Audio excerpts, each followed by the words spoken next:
Okay, and we should be live here on YouTube. How's everybody doing today? We are getting ready for the Echo Park Automotive Grand Prix at Circuit of the Americas. So, yep, it should be a pretty good race today. We're getting ready for our first road course of the year. Yeah, I actually thought the race was a lot earlier, so I was not ready, but we're here now, and they just started the engines and went to commercial break. So, yeah, we're just waiting.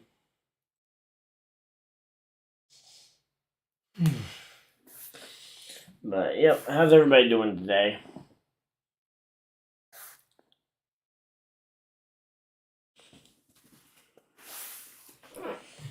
Just kind of keeping an eye on everything. Let's see. I haven't actually updated my lineup on my utility dashboard, but here we go. But yeah, so this week we got the road course. Next week we go. Actually, the next couple of weeks we go short track racing. I'm really excited about the dirt. But yeah, kind of disappointed that I'm not going to be at Bristol for the first time, long time for the dirt race.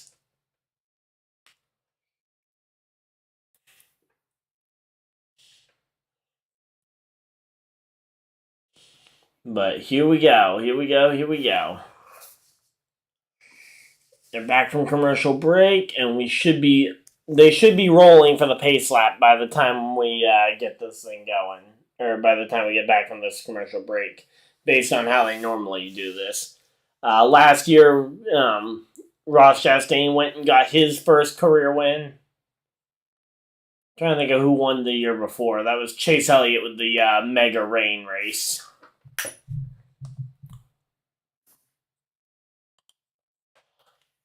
How's it going, everybody?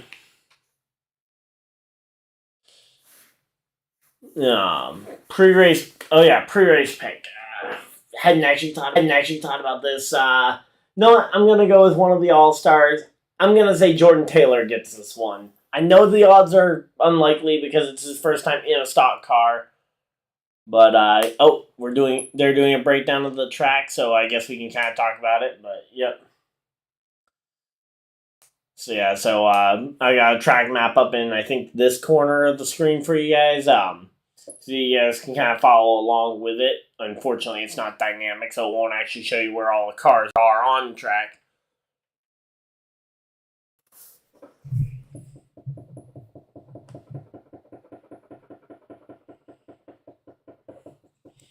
So here we go. We're gonna see.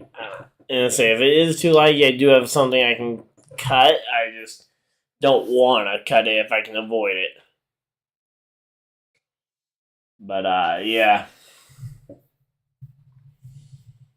because I do actually have NASCAR Drive Up with some onboard cameras to hopefully give us some extra angles of the race.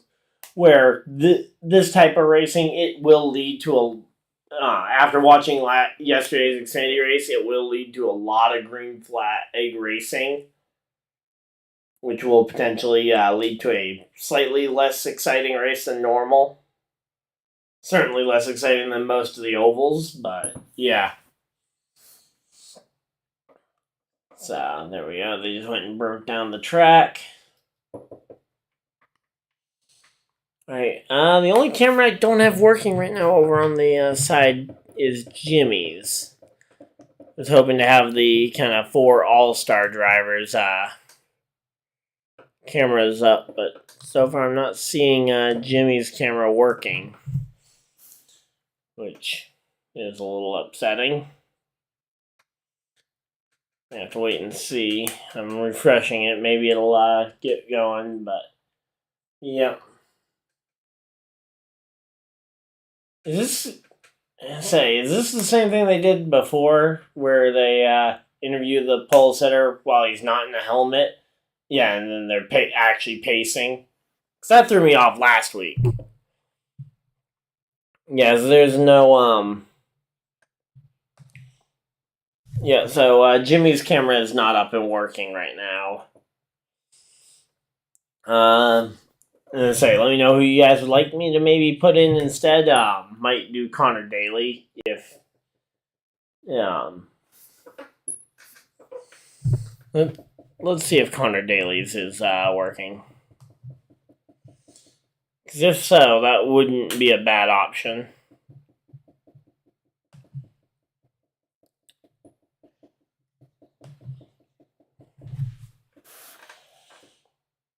But yeah, right now though, getting ready for a pretty good race. Hopefully, again, yesterday's race was pretty good, and yep, there we go. We got all four. So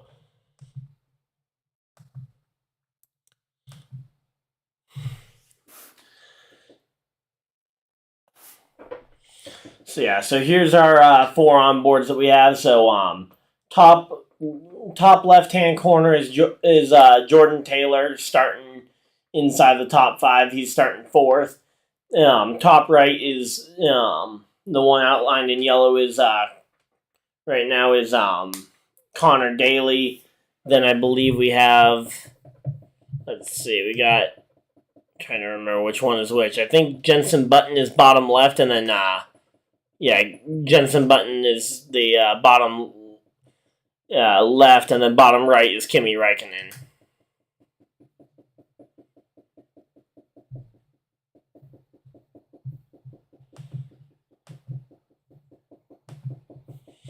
So yeah, that's our quick breakdown of our tracks that we. Oh, did I actually? Yeah. So yeah, so those are our four onboard cameras that we have access to for today's race. We'll cut to those if need be, and if they aren't lagging the computer too much, because that's one thing I am worried about. So yeah, right now they're doing their run through the field. Come on.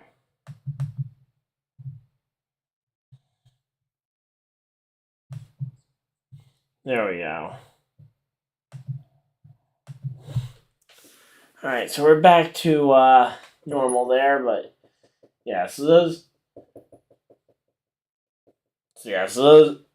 Oh wow, the road ringers are actually our four. The road ringers that they just put up on the screen are actually our four onboard cameras that we pulled up. But yeah.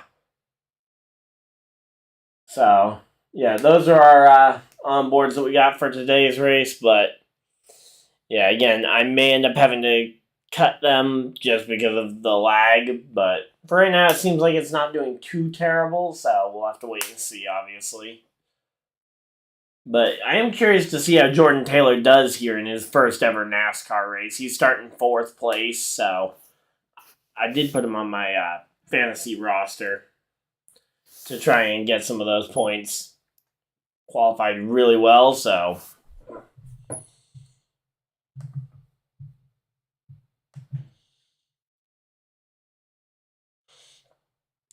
So yeah, there we go. Suarez up in the top 10. Allmendinger up in that top 10. Both of the Legacy Motor Club full-time cars are up in the top 10 to start this race. Jones and Gregson, which is pretty incredible because those are not necessarily your top road racers. At least they aren't on my short list of truly top road racers. But of course, we'll have to wait and see if they actually can win a race here and stay up there.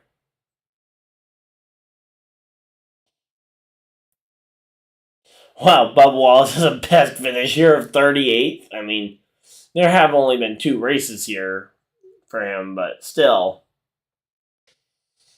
Yeah, kind of funny that there's so much. Yeah, there we go, Allmendinger.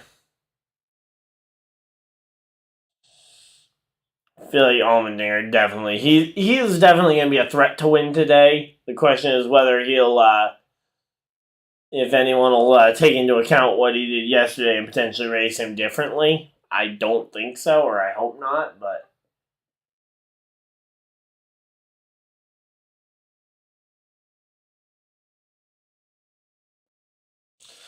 Oh yeah, the different. Well, one big difference here is that we don't have any stage yellows, so no yellow flag will be thrown for the stages.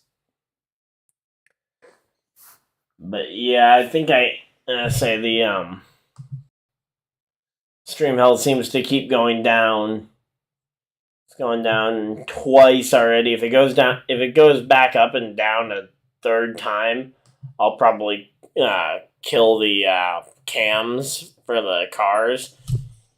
Unfortunately, because it might just be what I've got because it's one of the few things I have control over to try and increase the streaming quality.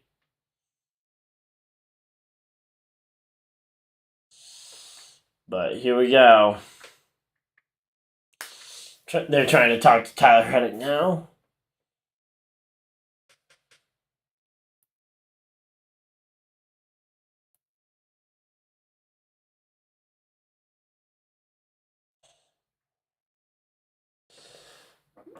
But yeah, we'll see if the stream stays super laggy.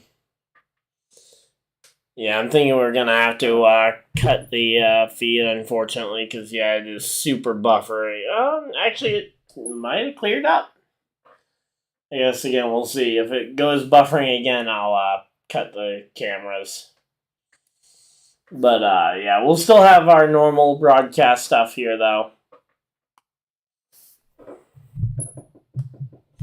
Oh, that's not good. Jordan Taylor can't communicate with the team.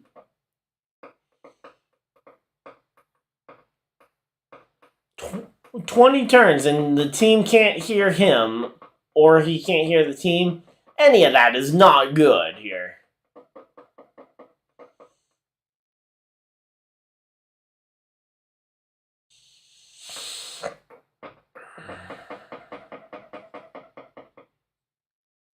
So here we go. They're showing the breakdown of all the lap and what gear you'll be using through here. But yeah, it's a fun set of track to go run. So here we go. How's everybody doing today? If you guys are enjoying the stream, leave a like on it, share it with everybody you know so that we can get a lot of people in here. But yeah, right now they're on track pacing. We should be going green here shortly.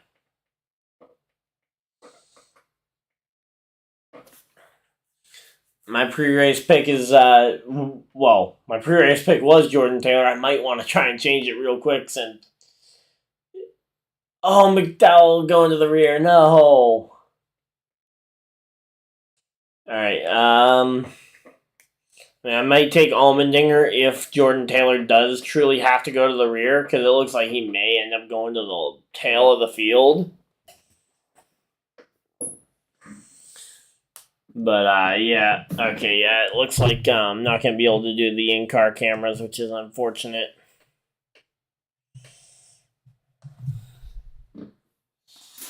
Yeah, it just started buffering again for me, so now we're going to have it buffering on and off all day for you guys.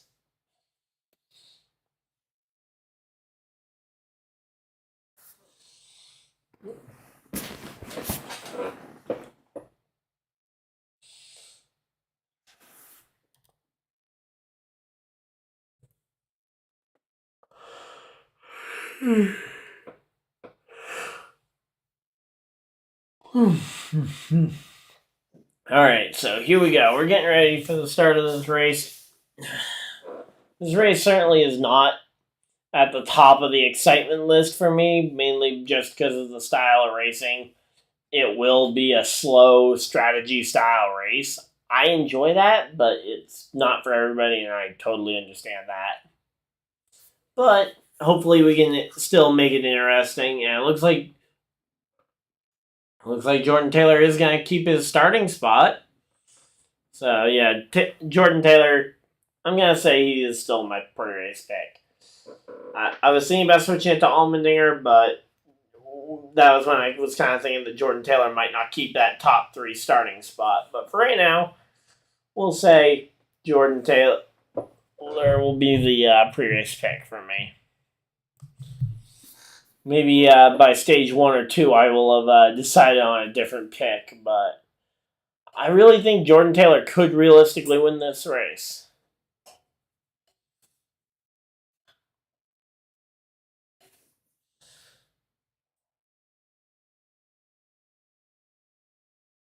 So here we go, here we go. Let's see what we got.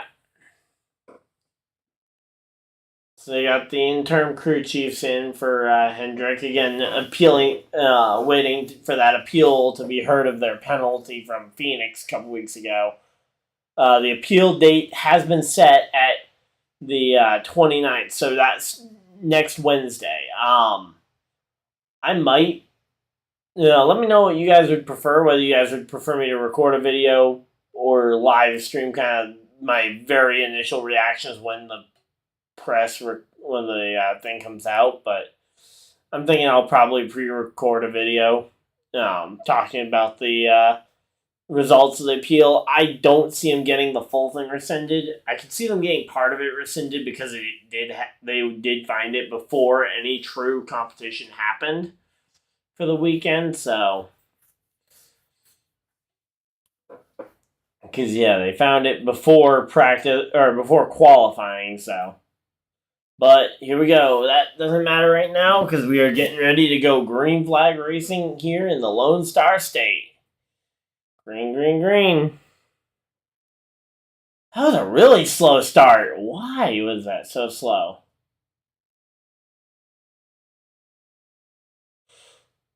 So there we go. 3 and 4 wide through turn 1. That was halfway decent compared to what we kind of expected from that turn.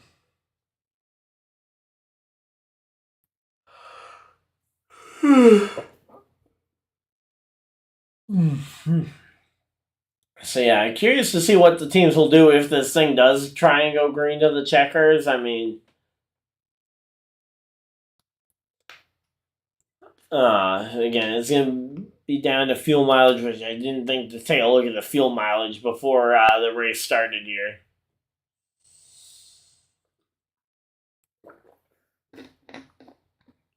All right, so here we go. These are some really slow corners, which leads to some interesting strategy here. Yep, they are absolutely trying to. They're going fast down the straightaway, but those corners, they are crawling. Here we go into turn 12 now. Tyler Reddick and Cindric are still side by side. Reddick is able to force Cindric a little wide and now clears Cindric for second. It looked like Cindric may have even yielded to the position or given the position back to Reddick to make sure that he didn't lose any additional spots. It's weird being only 68 laps. It feels like it should be short, but we know it's not going to be.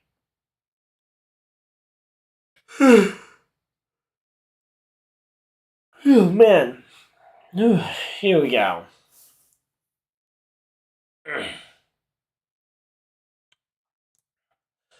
So the first yellow I got something I need to go do, but I'll be right back. But right now through the first lap though, William Byron leads over Tyler Reddick by a pretty decent margin, and we got a yellow. What's the yellow for? What happened? What's the yellow for?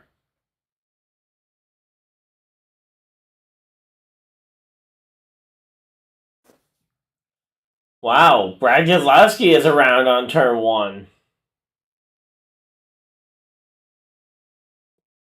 Did Jimmy make the pit call? Oh no. Oh, Jimmy got tagged and he's spun. Oh no. So, Keselowski spun around. Not sure what happened to everybody else, but so Keselowski ended up spun around. I saw Jimmy spun, but I don't know what caused to that. So I guess we got our first caution sooner than I expected, so I will be right back, guys.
Alright, I'm back, guys.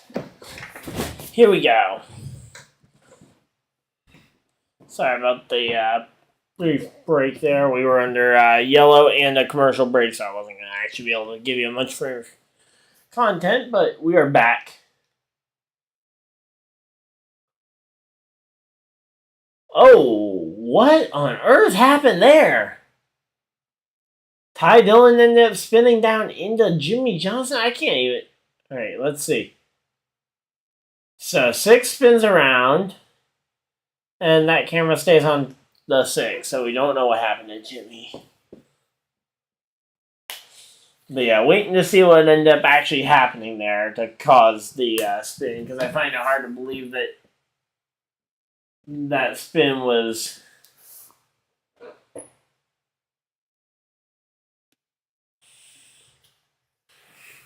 Well, the early yellow, this potentially opens up the fuel mileage game. We're going to have to wait and see, obviously, if the fuel mileage can get them there.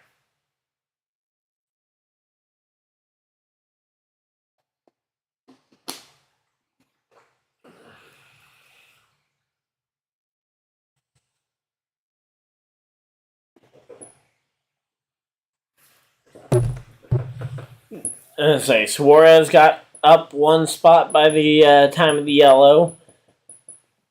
Jordan Taylor had lost 4 spots, which is not good to be dropping that fast. Kyle Larson and Kyle Busch were both up a few spots. So, yeah, early on, I'm kind of glad that we brief yellow. I'm going to quickly check the fantasy standings, because that's something I feel like I should cover more, but I just haven't been covering it, mainly because we don't have our... I haven't kind of been talking as much about our fantasy group that we have going.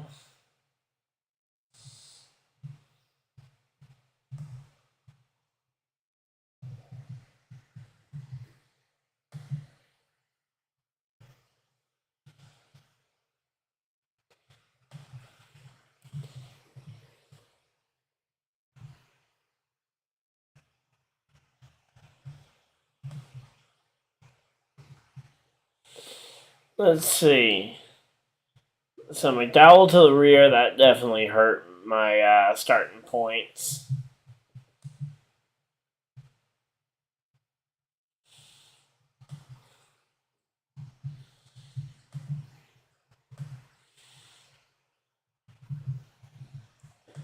So there we go. Making a quick update to my fantasy lineup.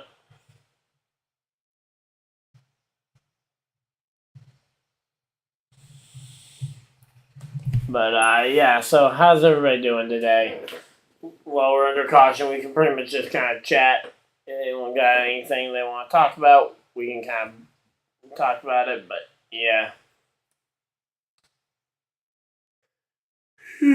Man. I am excited, though, for some short track racing the next couple of weeks, because we got Richmond, Martinsville, and Bristol the next 3 weeks. I don't know if it's... I think it's in that order. But yeah, those are some races that I'm really interested in. Not sure about all of you guys, but yeah, I'm excited to see some short track racing. I really want to see what Martinsville's like with this new car, or with the new aero package, because of the fact that it was so bad last year. I'm curious to see what they made for changes to it to try and improve Martinsville. But yeah, for right now though, we got Circuit of the America today, so it's gonna be a fun time. Who are your guys' picks to win, by the way? I'd love to see them. My pre-race pick, Jordan Taylor, is currently dropped all the way to 9th, which is not great. But, yep.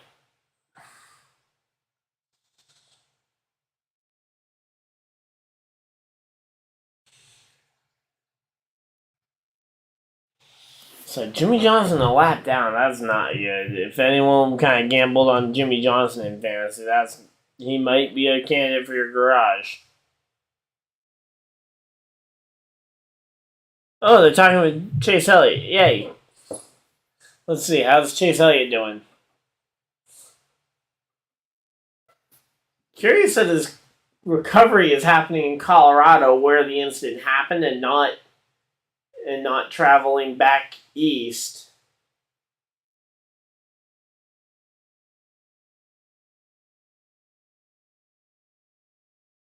So Chase is talking about the race that's going on.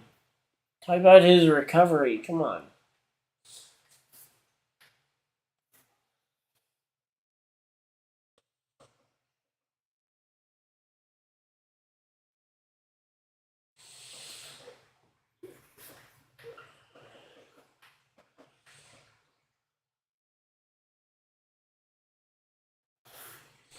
So yeah, right now we're just kind of waiting to see. I think the big thing a lot of us want to know with Chase Elliott is the estimated time for his recovery.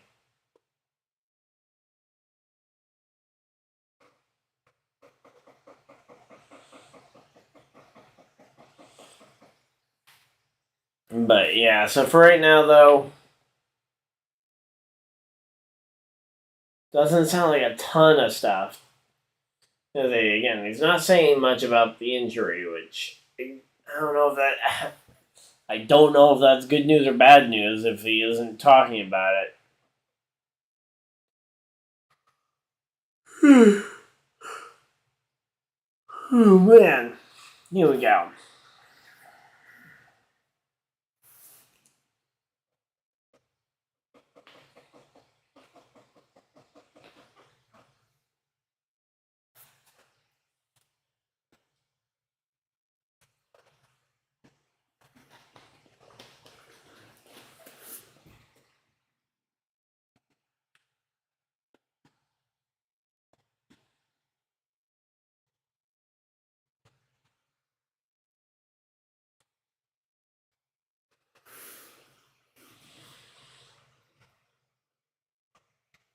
So yeah, he was talking about kind of helping with Jordan Taylor with his transition from sports car to NASCAR.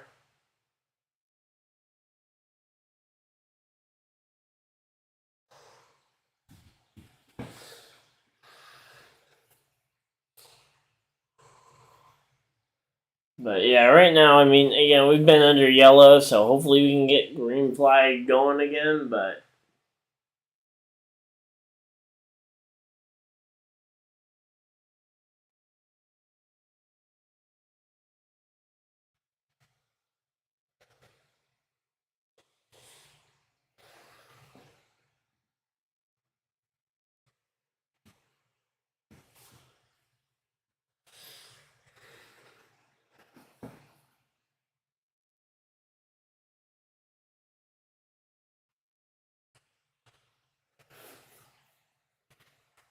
let's say, come on, someone ask him about the timeline, because again, we heard a while back that it was a 6 week timeline for his recovery, which would mean he's going to be back very soon, but yeah, we're gonna have to wait and see, obviously, as to what ends up happening. But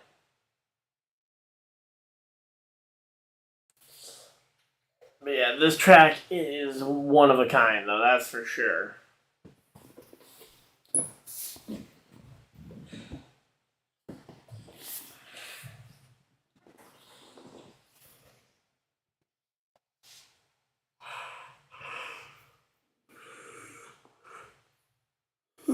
Oh man, here we go. So they got a good chance for Chase Elliott to do quite a bit of talking here.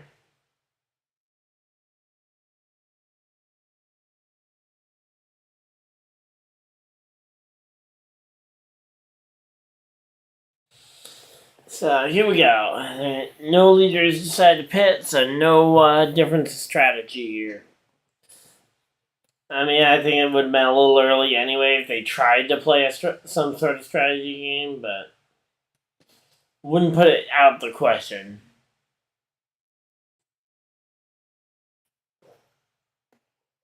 Alright, here we go.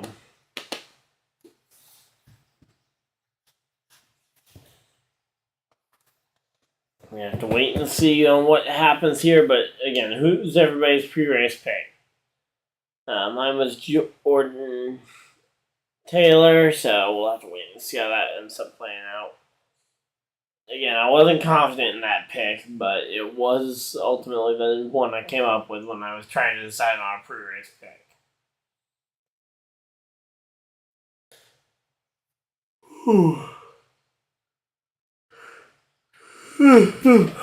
Here we go.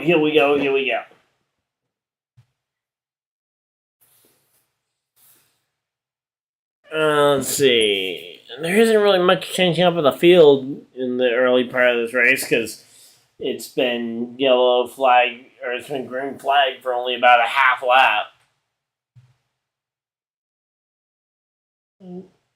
Actually, you know what? Honestly, it was with the it was closer to a full lap that they got in before the yellow got thrown, but yeah. Oh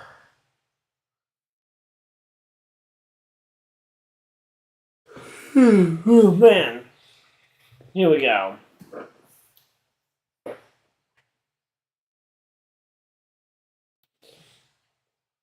So yeah, we're gonna have to wait till the restart to actually see how this race goes, but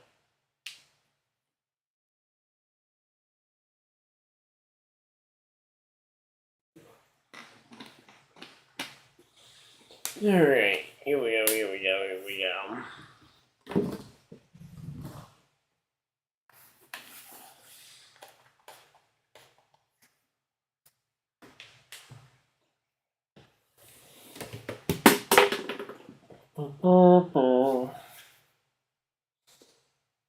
Alright.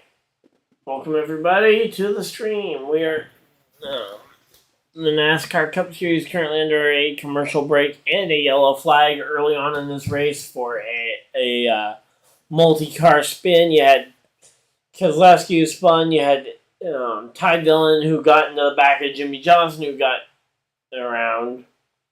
So that was another 2 cars that had spun. Oh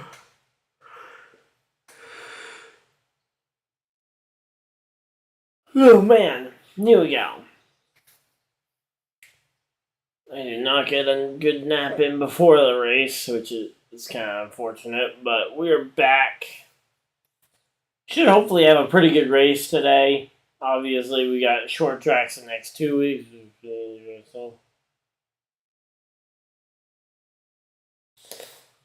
Alright, here we go. Let's see. Choose cone looks like odds and evens pretty much status quo. No real shockers for what lane anybody chose.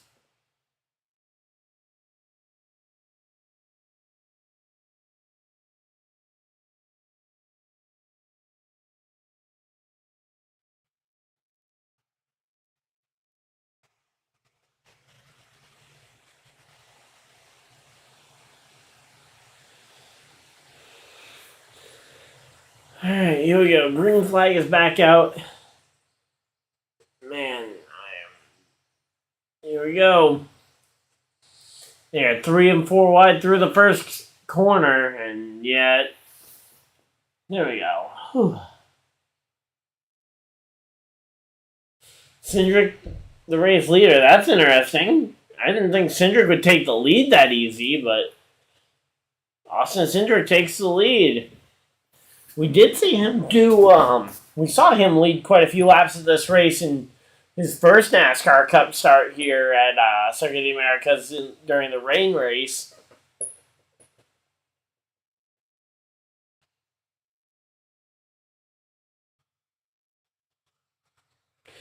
Alright, so here we go. Alright, that's got Suarez. No! Locked up. Jordan Taylor goes for a lockup, shoves a few guys off the grass. That's not good. So yeah, Jordan Taylor just went for a massive slide there. He kept it going though. Managed to avoid taking anyone out, including himself, which is impressive.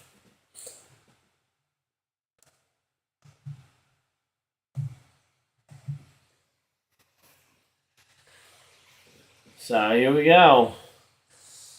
It's going to be curious to see if Jordan Taylor can make his way back through the field on those tires.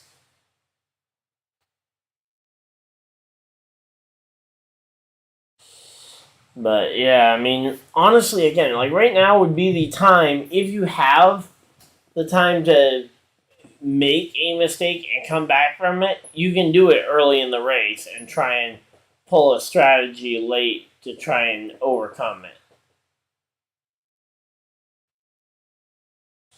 But yeah, right now we're just kind of waiting for the. So we're currently a third of the way through this first stage already, which is actually pretty impressive that we have gone through stage 1 already.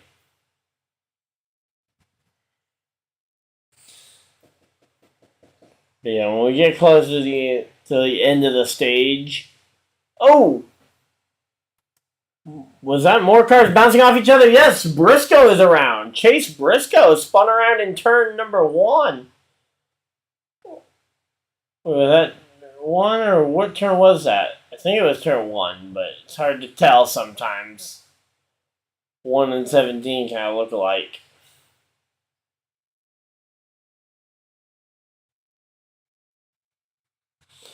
So here we go. I mean, again, like, this is. It's an interesting race here.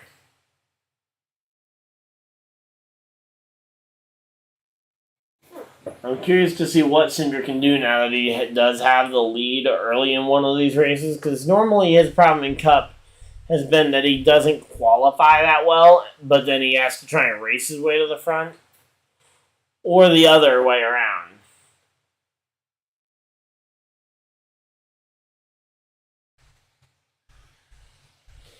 Alright, so here we go.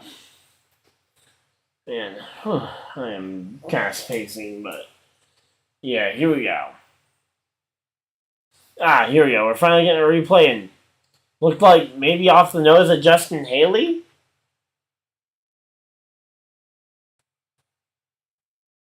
Oh, Joey Logano with a pass-through penalty. No! Joey Logano will be penalized. He is going to have to do a pass-through for running off course in the S's. So, in the track map up in the corner, let me pull it up for myself so I can make sure I'm directing you guys to the right point. So, yeah, that squiggly bit from about turn 2 all the way through turn 8 and 9 up there. From all that, apparently at some point in there, Joey Logano cut the course, and he is going to serve a pass-through penalty for that, which that's going to be big. First time we've seen a pass-through penalty in what feels like a while, because we only get them very rarely at these types of races, but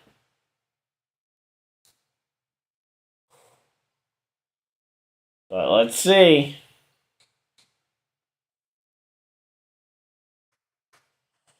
Allmendinger and Suarez up in that top 5. That's pretty good. I am kind of bummed that Jordan Taylor made the mistake, but he is still in the top 15, which makes it very easy to still go for the win. Because, I mean, yeah, there's one thing that if you're really good. Oh, Tyler Reddick just put a pass on the leader. And the booth didn't even barely mention it? What? Like, I thought that had to have been a replay or something, because who is this speaking right now?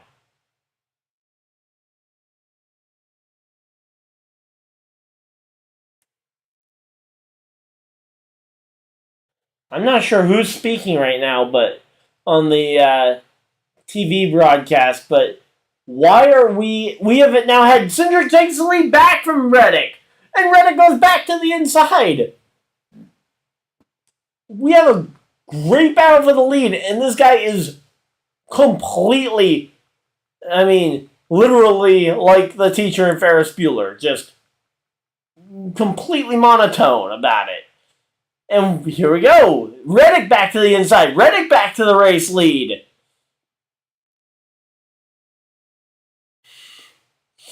Here we go. So Reddick takes back the race lead here early on. So far, I don't think we've actually had too many technical lead changes. We've had 3 lead changes.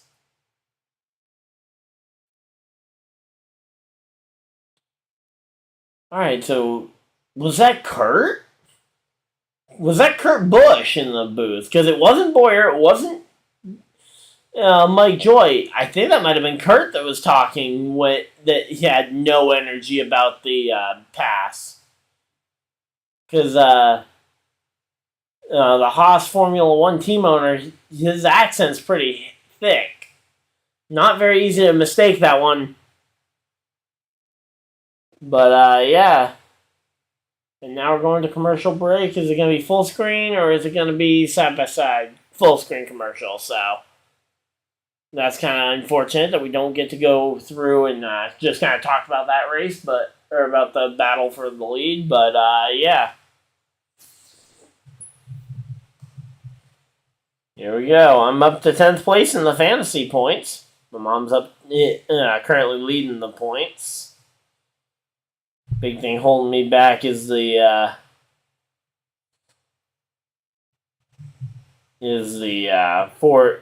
fact that I only have the 30 placement points, but we'll have to wait and see how I can do here because right now Jordan Taylor's slip really cost me some points. But yeah, so how's everybody enjoying this race so far? We're about halfway through this first segment, leading to some actually pretty good racing, honestly.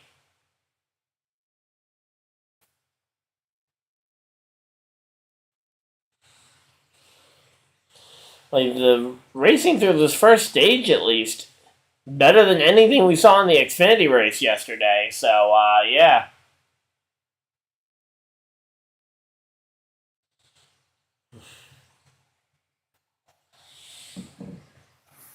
Gonna have to wait and see, obviously, in this race if anything changes in terms of the actual finishing order under the yellow. I'm keeping an eye on the leaderboards. But it's just so hard to kind of tell because these laps are... Oh, yep, there we go. William Byron does second at the line that time. But again, we can't really see the battles because my leaderboard only updates, because the NASCAR leaderboard only updates when they cross the line. And they only cross the line once every 3.4 miles. There's probably a lot of back and forth lead changes that we aren't seeing. But Byron has taken over that number 2 spot in the race over Austin Cindric for now. Allmendinger up into the top 5. Allmendinger looking at 4th here. I want to see Allmendinger compete for this win at the end, but I don't know. There's a lot of drivers that could win this race and a lot of feel-good stories that could win this race. Alright, they're finally going to show us the footage of Joey Logano missing the S's.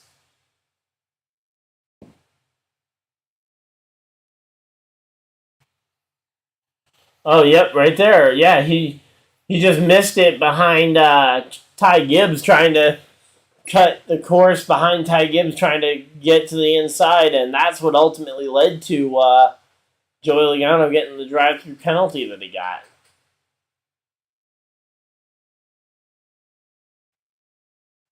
Oh, Joey.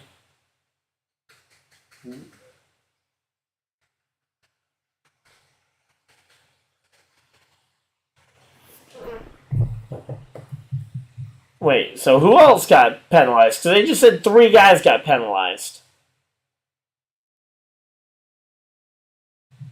Corey LaJoie, Denny Hamlin were also penalized. So Corey LaJoie and Denny Hamlin. Those are the other two that were hit with pass through penalties for the for cutting the course. So there we go. But yeah, so for right now.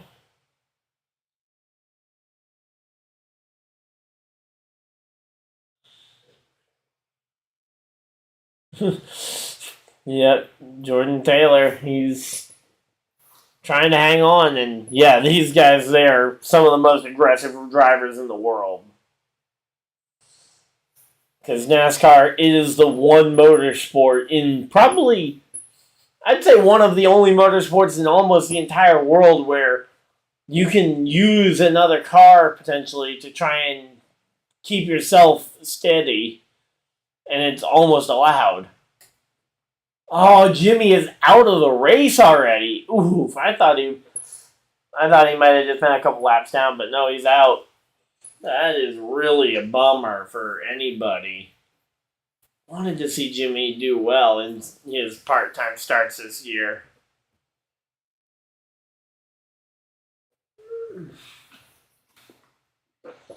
So, yep, Jimmy ends up wrecked out the race, and we got 5 laps to go. And oh, who is that? That is Kyle Larson, who is backwards here off a turn. I think that's turn 12 that they're off of. Still under green, 5 laps to go on the stage, but yeah, Larson is turned backwards here. I think he's just waiting for cars to go on by so we can start to do a U-E to get back going the right way. Wait, what happened? Let's. Oh yeah, Bubba Wallace. Looks like either a lack of brakes or a lack of awareness that there was a corner there, because he just drove right into the back of Kyle Larson, passed like 7 cars. He also ended up, big hit actually to Eric Jones's race car too. We'll have to wait and see if that car is good, but we're gonna have to wait and see it.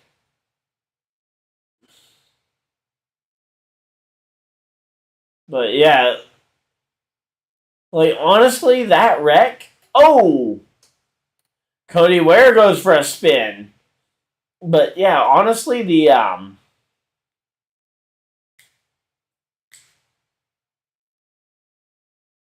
Oh, and yep, there's the yellow. Who got to pit road here? Let's see. Did anybody actually pit? I don't think anybody pit. I think you had Bubba and Brad who both pit at the on that first yellow, but I don't think anybody actually got to pit road. We'll have to wait and see on this one, but yeah. But yeah, that was a chaotic few minutes there for NASCAR. But yeah, Bubba absolutely lost control of that car. I mean, there's no other explanation for going into that corner behind people, passing like 20 drivers, or passing 5-10 drivers like he did, with no sign of slowing down for the corner. So yeah, not good. But yeah, so Kyle Larson, we'll have to wait and see how his car is. Eric Jones, again, I think his car may have taken a significant hit. We'll have to wait and see. But yeah.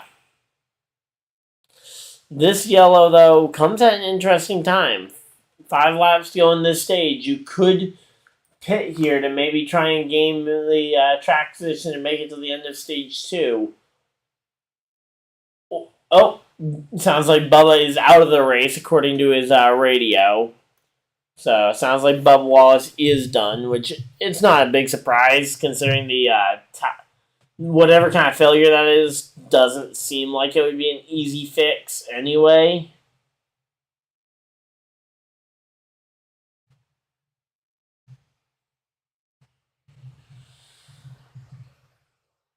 So Jordan Taylor, number 9. That's pretty decent. I am surprised to see. I'm kind of surprised to see Alex Bowman doing as well as he is right now. But yeah, this honestly though, this top 10, I would say any of these guys could easily be a threat to win this race. Byron's won 2 races so far this year. Reddick looked fast in practice and qualifying. Cindric has been a road course ace ever since he showed up. Allmendinger is literally one of the greatest road course ringers of all time. Alex Bowman, again, he's probably the biggest surprise of the group, but again, he was pretty decent in practice, and especially qualifying. Suarez comes from a road course background in 6th place. Kyle Busch has won a few road courses, including his first race win after the broken legs in 2015. Chastain, last year's race winner here. Jordan Taylor out of IMSA, natural road course racing. And Christopher Bell got his first ever NASCAR Cup Series win on a road course. So, honestly, a lot of really talented drivers at the front of the field. Ty Gibbs in 11th. He won his first ever Xfinity Series start while at a road course in Daytona. So, here we go.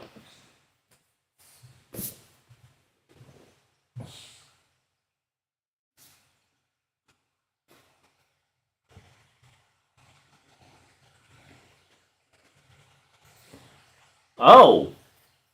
Kyle Larson trying to get to the pits when he crossed over in front of the 11? And that's what ended up spinning him out the second time? Hard to really tell what happened there. I say, Larson ended up spun out twice. That's not good. I think if you're a series regular and or a driver who absolutely needs points to try and help secure yourself in the playoffs, so, for example, let's pull up the...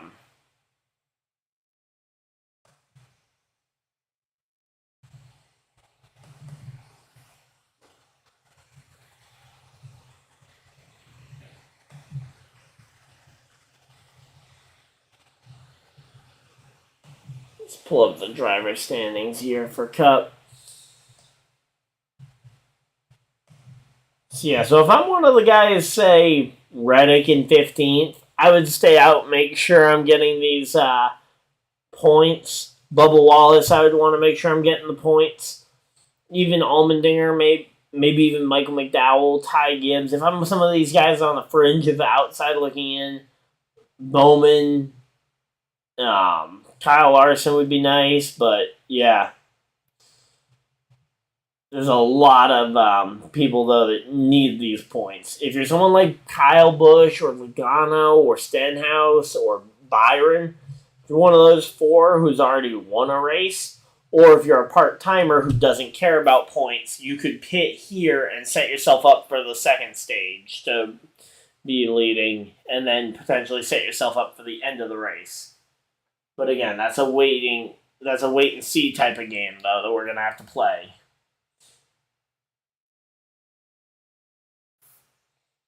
But we'll have to wait and see if we even get back to green. And if they open pit road before the stage ends.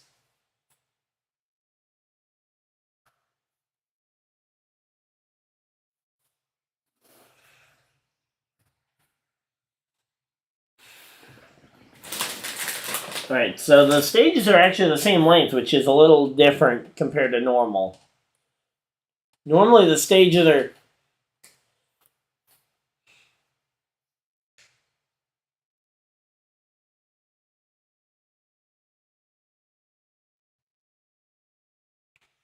But yeah, if I was one of these guys, again, in particular, if I'm Byron, I'm looking at pitting here.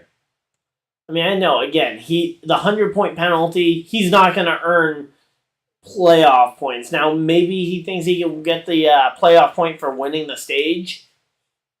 Also, depending on what the rest of the cars do.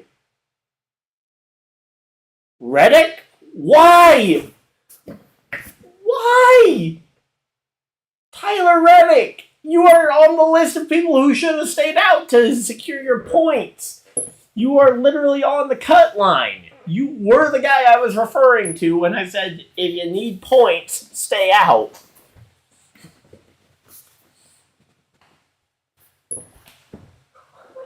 What on earth?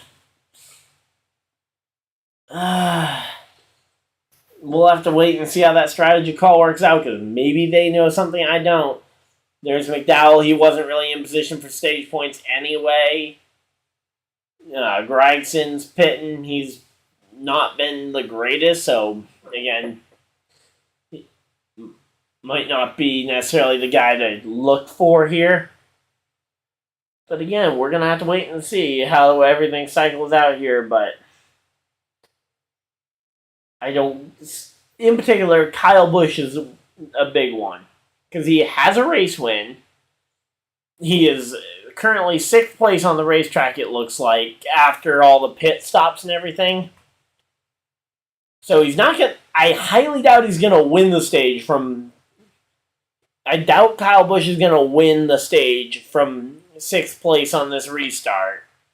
That's going to be really hard to do.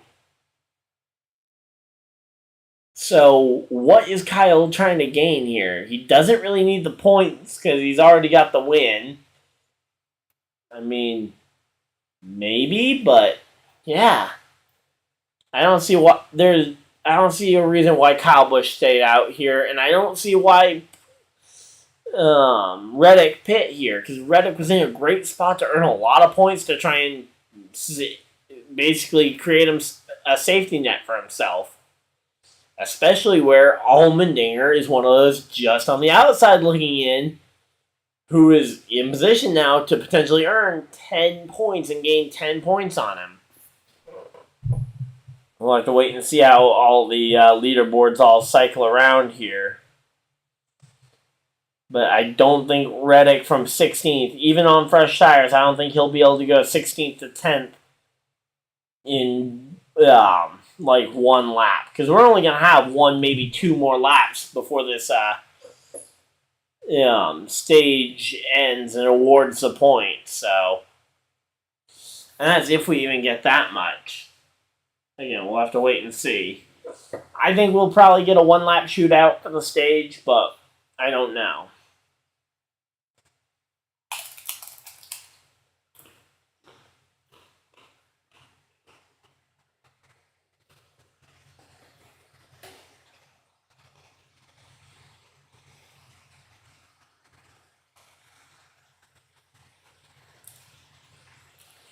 Again, I don't see what Reddick had to gain there. Again, we'll have to wait and see how this one-lap dash... I say one-lap dash. They might end up going another 20, 30 laps, but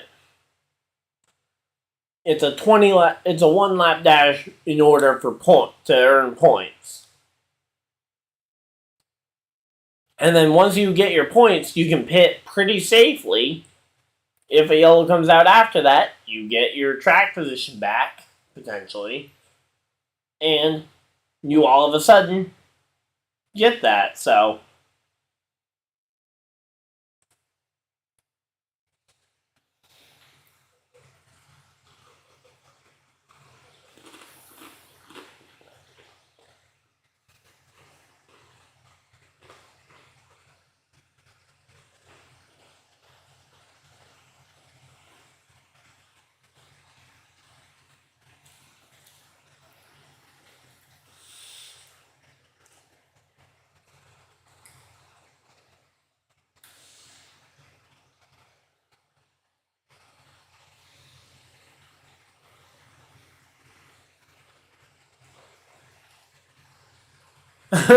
Alright, Gunther Steiner actually having a bit of a funny line there. I do like that. Kind of commenting on that one.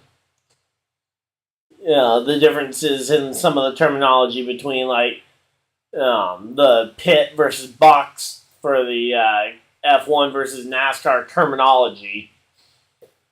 Again, we don't really know where it came from because he's kind of mentioned that the term box was there well before he got into F1. So yeah, so that term has been around for a while. Yeah, we're going to be going green with 1 lap to go, I believe, in this segment. And then we'll have no yellow for it. But points will be awarded. And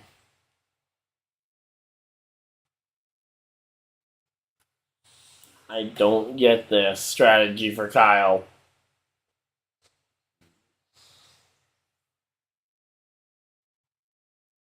Oh, here we go. They're doing another sponsor segment here. I will say, the fact that these pace laps are so long, it does give them time to do a lot of sponsor plugs during the pace lap.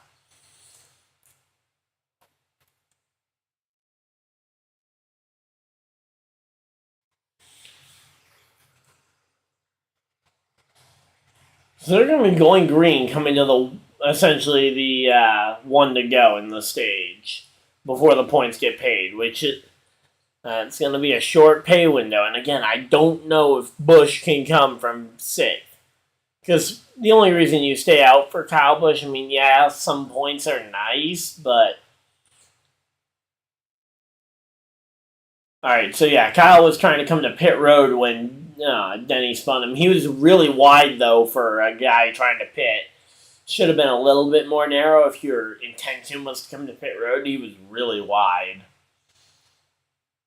But yeah, we'll have to wait and see, obviously, how that may affect Kyle Larson's race. But Kyle Busch, again, no reason at all that he should have stayed out that I can see. So Bubba Wallace is out of the car. So, yeah, Bubba's out of the race, officially. Ty Gibbs up into the top 10. He might be able to earn some stage points here. So, again, I don't like this strategy call for either Reddick or Kyle Busch.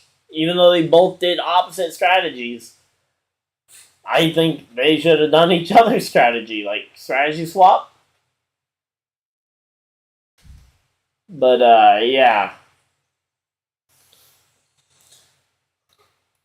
Again, Allmendinger, he makes total sense why he stayed out. Same thing with Byron. Assuming that Byron can get the stage win.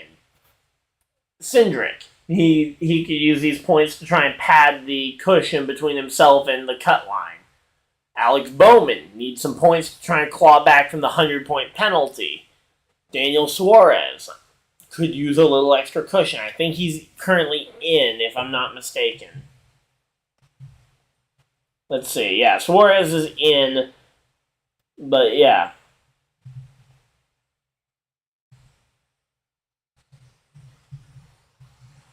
Yeah, so Suarez is currently plus 27 on the cut line. Build a little bit more of a cushion. Try and make yourself comfortable there. Same thing with Chastain. I mean, he's absolutely done very well this season and has a big cushion. But hey, if you can pad that out a little bit, I don't mind the strategy. Because you never know how many points you may need to, or what position in points you'll need to be to get the spot. Because 16 playoff spots, but with winning you're in.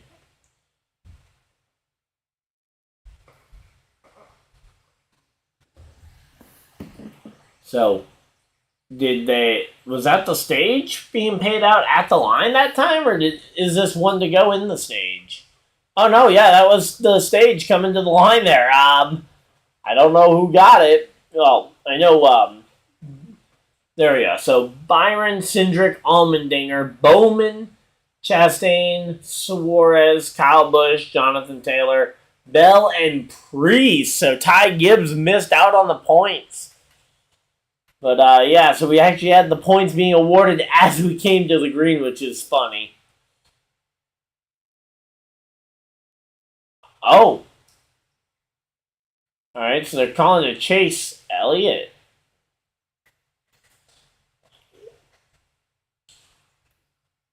Yeah, so right now we got 4 wide here in the, I think that's turn 11, going on to the long back straightaway here at Circuit of the Americas.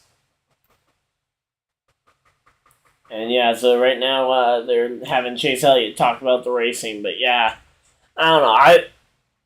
I kind of mentioned I didn't like the strategy call to try and stay out there, in particular for Kyle Busch. Most of them, I understand. They're trying to secure themselves. Also, let me see my point standing. I'm going to check my fantasy roster real quick while we got a little bit of time as we're kind of settling in here. Alright, so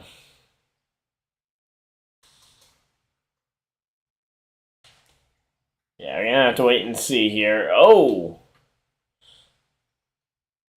Somebody ran wide there. Not sure who it was because I only saw it out the corner of my eye while I was checking fantasy, but Blaney and just dives underneath Almirola and kind of forced him wide. That's not good. Don't want to do that to too many people. Oh, Suarez and Bowman making some contact. Okay. Oh. And say again, it doesn't make a massive difference on the event, but again, where they didn't really have any damage or spin, but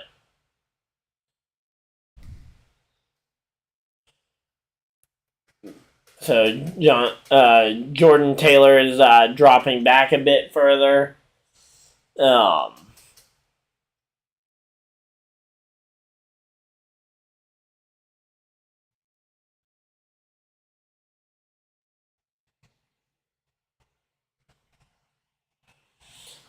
But yeah, so right now.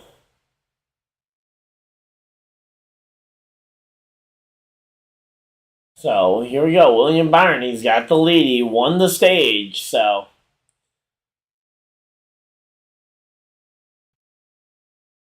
So he's building some. He got the playoff point, so he's building up some playoff points to try and survive the first round of the playoffs easier. But we'll have to wait and see, obviously, if this ends up playing out the way that we expect it to, but.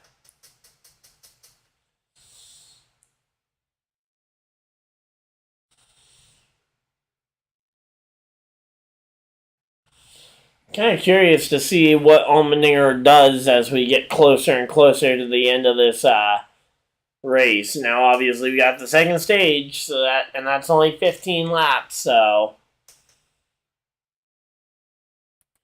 all right, my phone is low on battery. Gonna have to find a way to plug it in from where it is. Give me a second, guys. And then go to a side-by-side commercial. Yay.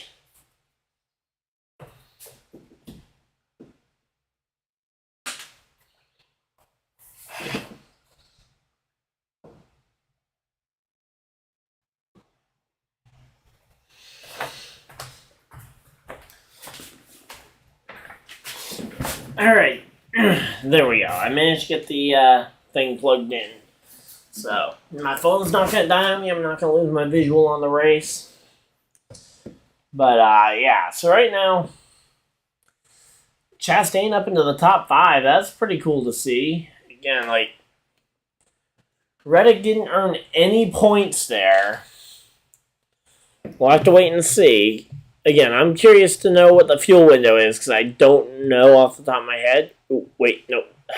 I just moved the. I just accidentally moved the one for the broadcast. So let me try and get this line back up, guys.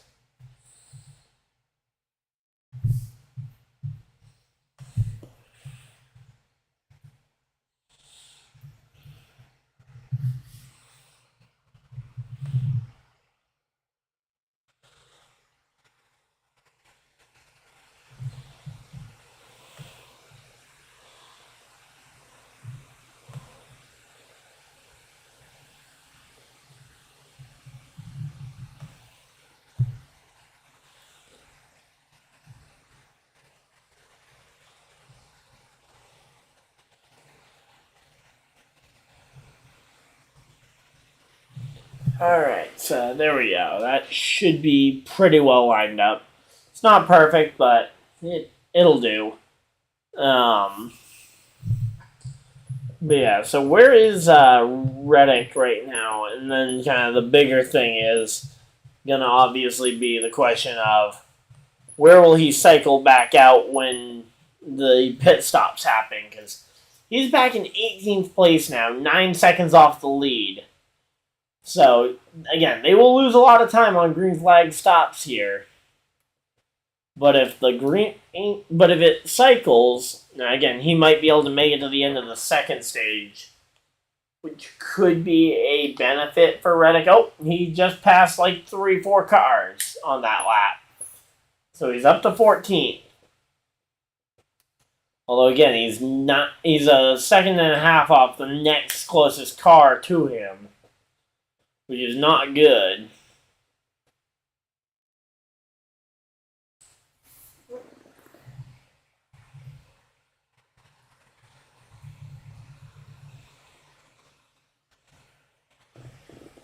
But yeah, we're gonna have to wait and see here.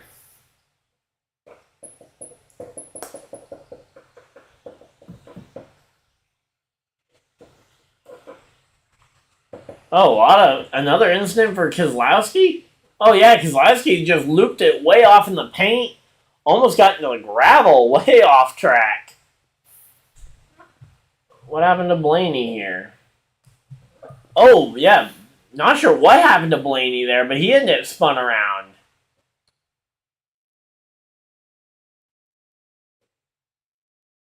Oh, yeah. Contact between the 5 and the 12. Again, not really sure how to place the blame because I think Blaney was moving over and maybe didn't know that Larson was there, but definitely Blaney is the one that was moving all the way over. I think from what I saw, it looked like Larson at least somewhat held his line, so I'd say 75% Blaney, 25 Larson on the blame there for that incident. Again, not a big one, but hey, every little bit counts, right?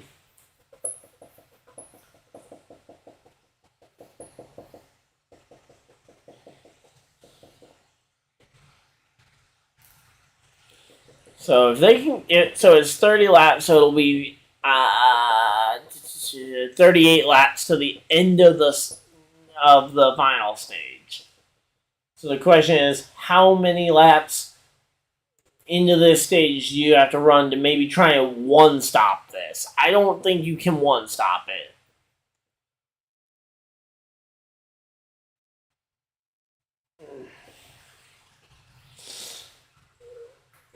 I will say I do like the more voices in the booth. I will say it's kind of hard to understand Gunther sometimes.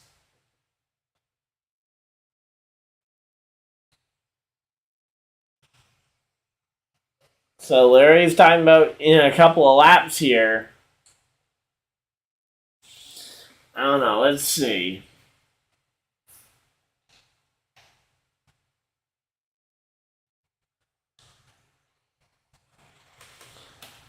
68 divided by 3.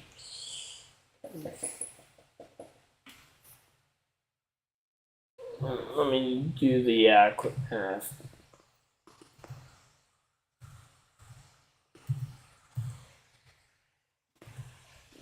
So you want to go about 20. You want to get to lap 23 if you want to try and two-stop it.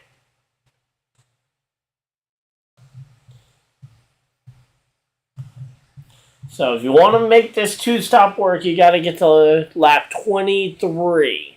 So you need to make it another 2 to 3 laps if you want to safely two-stop it.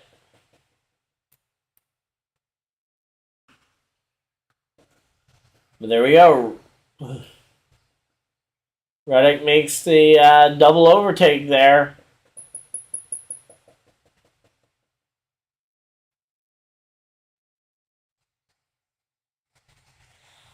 So there we go. Tyler Reddick, he makes some passes. Where's that going to move Tyler Reddick to when we get to the end of this lap? Looks like he's going to be moving up the field quite a bit. Possibly 11th, maybe 12th? Hard to really tell. Reddick 10th. There we go. Tyler Reddick up to 10th. Kyle Busch on pit road a little early compared to the window I mentioned.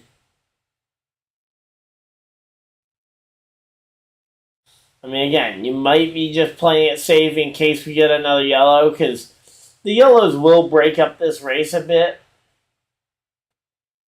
Jensen Button, Amarola, Todd Gilliland, and Ryan Prix all come to pit road here. So that will start to put the pressure on, because now that Kyle Busch has come to pit road, the rest of that lead pack is going to be considering it. So here we go. This pit stop, it could be one of the most important of a lot of these guys' season. So Kimi Räikkönen, Jensen Button, and Connor Daly have not really done much in terms of driving spectacularly. Now, granted, Jordan Taylor, he's doing what he needs to do, which is just keeping the car clean, staying in the fight here as we go to, as I think he's going to be dropping down here to 12th place, it looks like, as Austin Dillon goes by him. Oh, no, Taylor's actually going to fight him for the spot. But again, like, it's the rough parts about trying to run this race this way. But yeah, there we go. Austin Dillon did get by the 9. But yeah, Jordan Taylor, he showing some fight. So here we go, going into turn 1 here. Looks like Allmendinger might be close enough to make a challenge to Cindric, but not going to quite get there. Which really means that the next passing opportunity for Allmendinger is going to be to keep the momentum up and try and pressure him into turn 11. That's your next big braking zone here. So here we go, braking it up. Wait until he gets to that top right-hand corner of the track map that I have up for turn 11. Here we go, into the braking zone. I think that's the braking zone. Yeah, that should be leading down towards that main straight, but no momentum there for... Oh, wait, there's the hairpin, and there we go. Allmendinger closed up a ton on Cindric. Might be in range to attack here into 12. And if not into 12, turn 19 will be his next opportunity.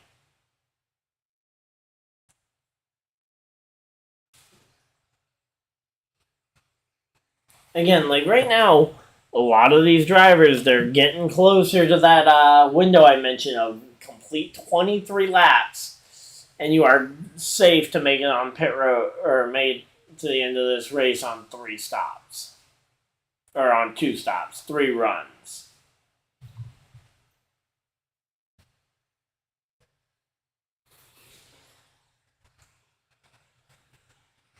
So yeah, there's there's not a whole lot of speed difference. It seems like.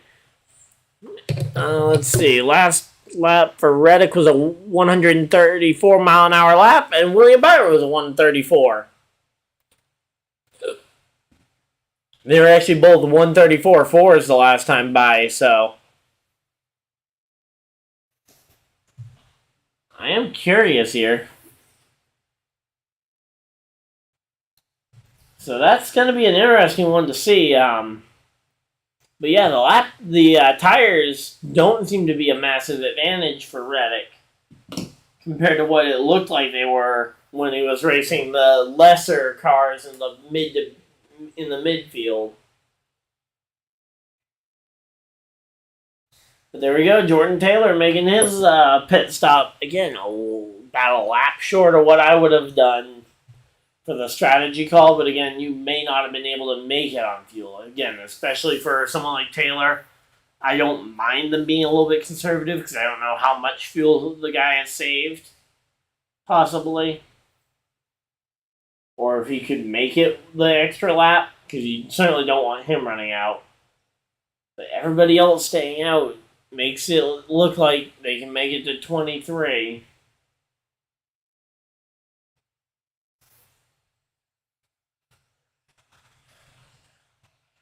Oh no, what happened to Corey LaJoy?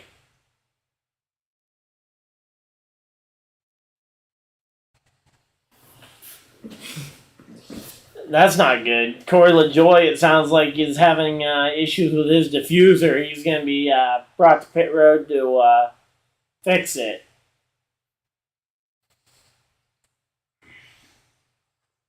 But again, we're waiting to see what's ultimately going to happen here.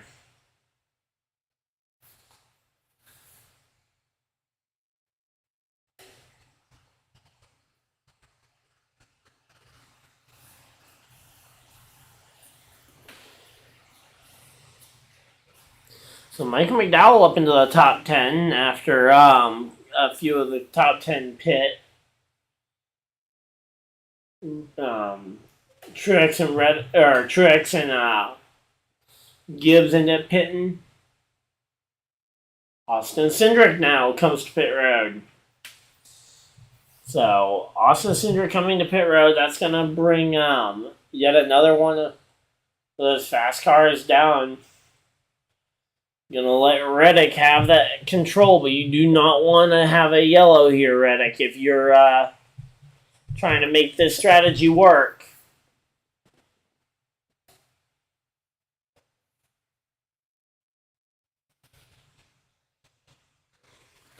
So Chastain also pit. So Suarez, Allmendinger, and Byron have yet to pit.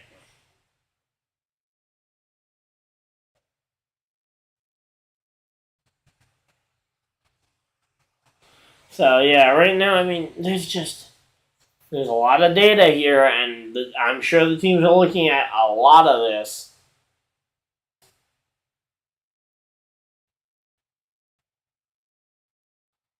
But yeah, right now I would say that Byron, and they've made it. Actually, yeah, they've made it. If they can just come into the pits this time by or later, Byron, Allmendinger, and Suarez are in the window to make it the distance. Some of the other guys who pit early, they might be able to stretch it. It's just kind of a question mark there. But yeah, for Byron, Allmendinger, and Suarez, they got a shot at this one. All they need to do is pit here, and they can make it on 2 stops. One stop remaining would be what's left for them.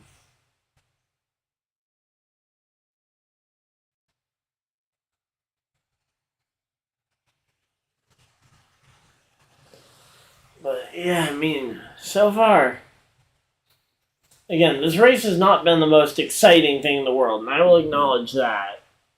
But it's been alright. Here we go. William Byron coming to pit road. So is Allmendinger, and so is Suarez. So it's 3 cars entering the pits here.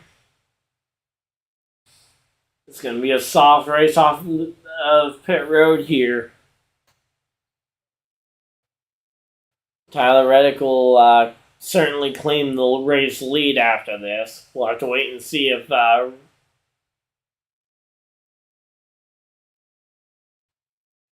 yeah, it's curious to see this race kind of developing like this.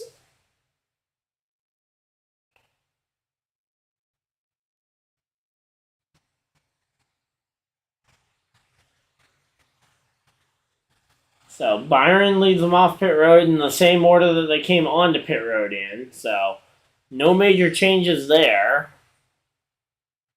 The only major change, obviously, being the fact that they pit out of the lead. So we'll have to wait and see a lap here before we can see exactly how far the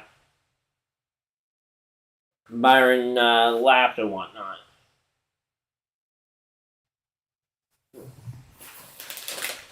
And they're going to commercial break. Here we go.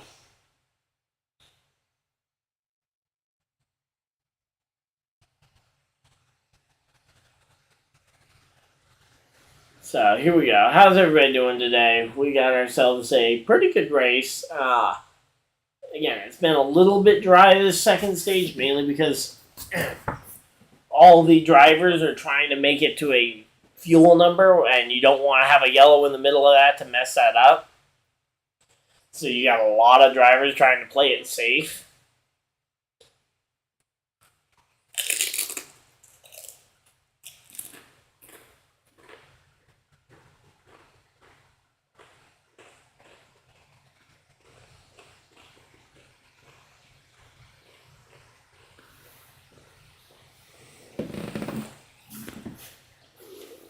Waiting to see where everybody kind of cycles out after this round of stops.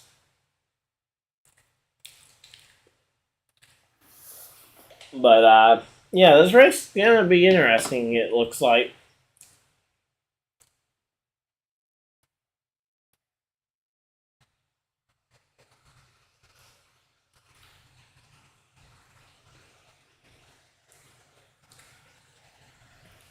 So they definitely made it the distance I was saying to make a two-stop race possible here.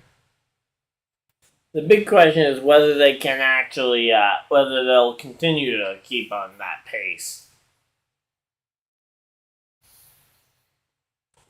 Not to mention where do the yellows fall. So it looks like the fuel window is at least 23-24 laps. So if you can get to 23 to go, you should be good to make it on fuel if you just pit. But again, we'll have to wait and see, obviously.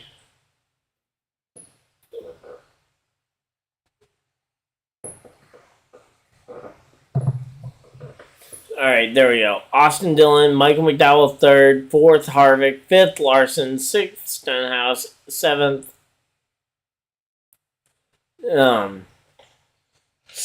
Busher, eighth Eric Jones, ninth Briscoe, 10th Joey Logano.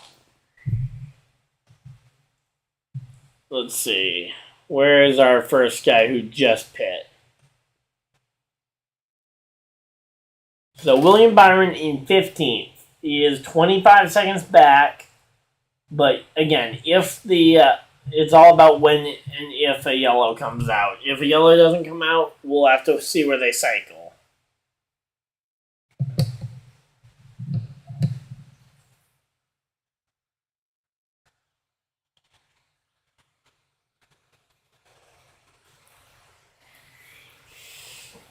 But yeah, so right now Reddick absolutely leading this race by about 3.5 seconds. So I will say this does benefit some of those guys that I mentioned, that because Tyler Reddick did give up the stage points in stage 1 to get stage 2 points, but that was by no means a guarantee that this thing, and it still isn't a guarantee that you get to the end of this stage here without a yellow. And if you get a yellow, do you pit or not?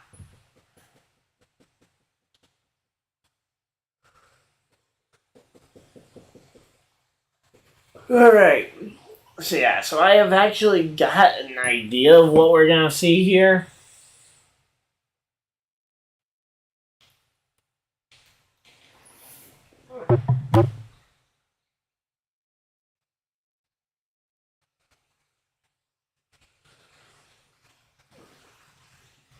Yeah, so right now we're just kind of waiting to see what's going to happen.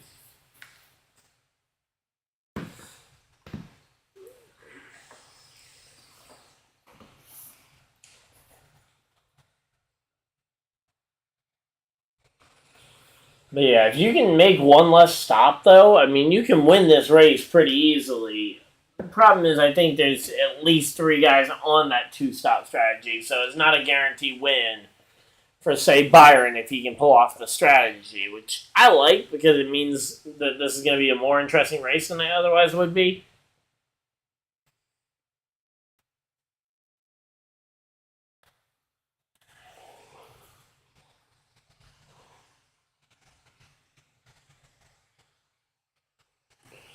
But yeah, so right now, I mean, again, it's just kind of a guessing game here of as to which one of these guys is going to end up getting the spot. They're showing the tires, so maybe there's an issue with the tires.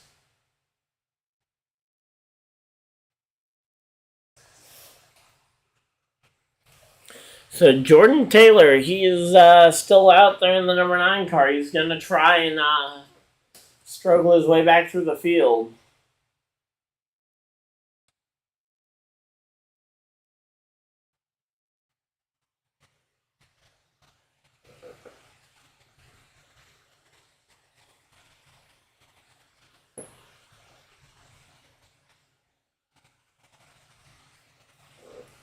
So yeah, so right now, I mean, this the way this race is playing out, it definitely looks um like the strategy is gonna ultimately work out to get Reddick to stage 2 points.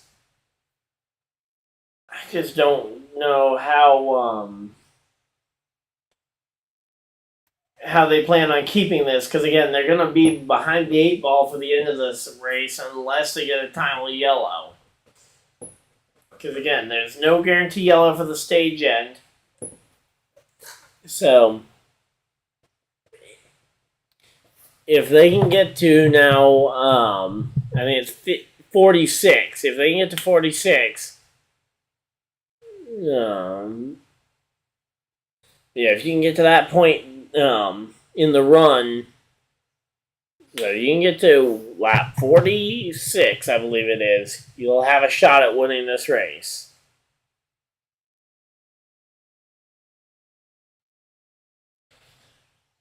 But again, it has worked in the short run for Tyler Reddick, and there's only 3 laps left till they award points. So he is going to get some stage points here.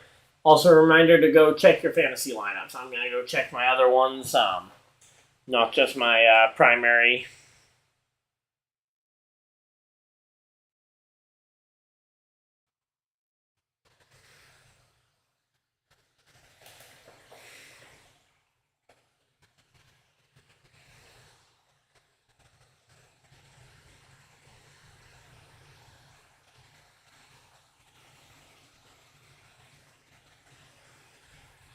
I'm going to go ahead and substitute out Jordan Taylor for McDowell.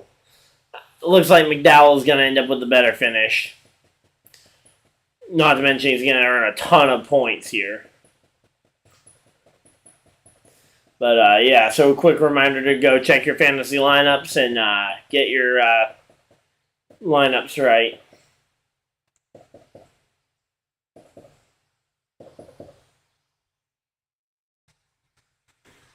All right, so it's Richmond, then Bristol Dirt, then Martinsville. So that's the order we're going in.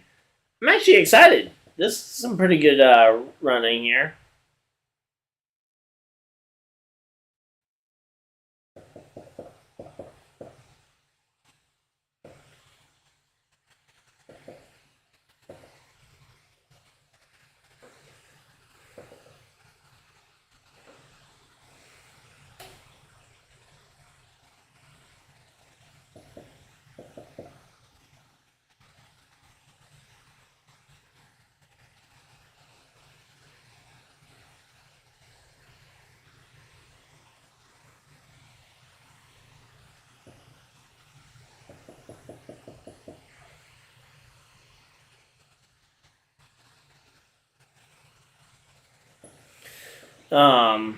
But yeah, so we only have a couple laps left to get the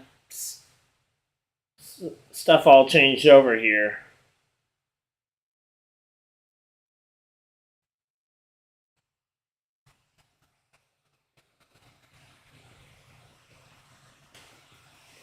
So yeah, right now it is going to come down to yellows here at the end of the race if some of these guys can stretch it, but yeah.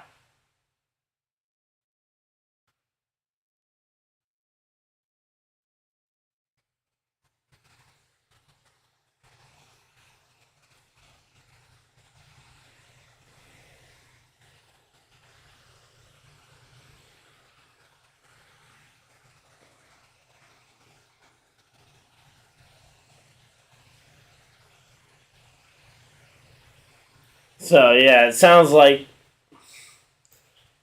say they're talking fuel mileage, and yeah, it sounds like these guys who have stayed out to this point, they are going to be short on fuel without yellows.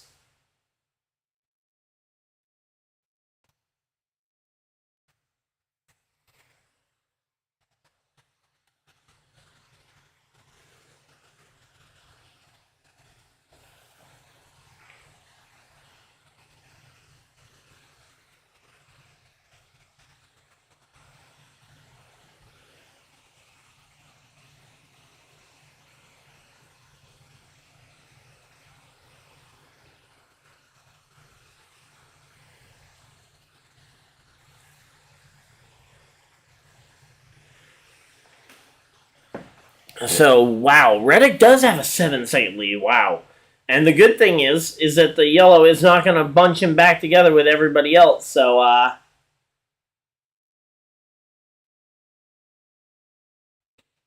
it is going to be curious to see how this all goes, but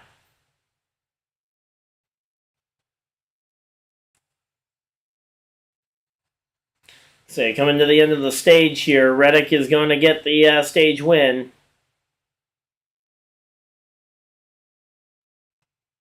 So yeah, so trying to get the all my lineups done because I do have a few of them.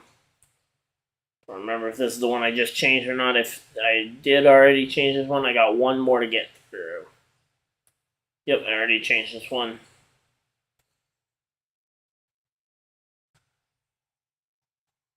Just one last one here.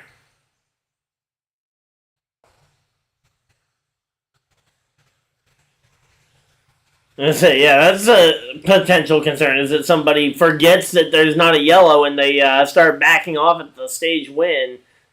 Because Tyler Reddick does win stage number 2 here.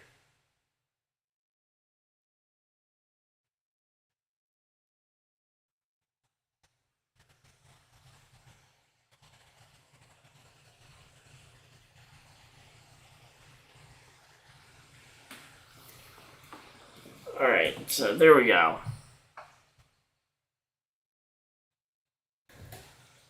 There we go. We're all set up and we're green here. So yeah, so it is curious to see. Okay, William Byron up to 12th on the track. That is impressive for William Byron. But everything is pretty tight though on the running here.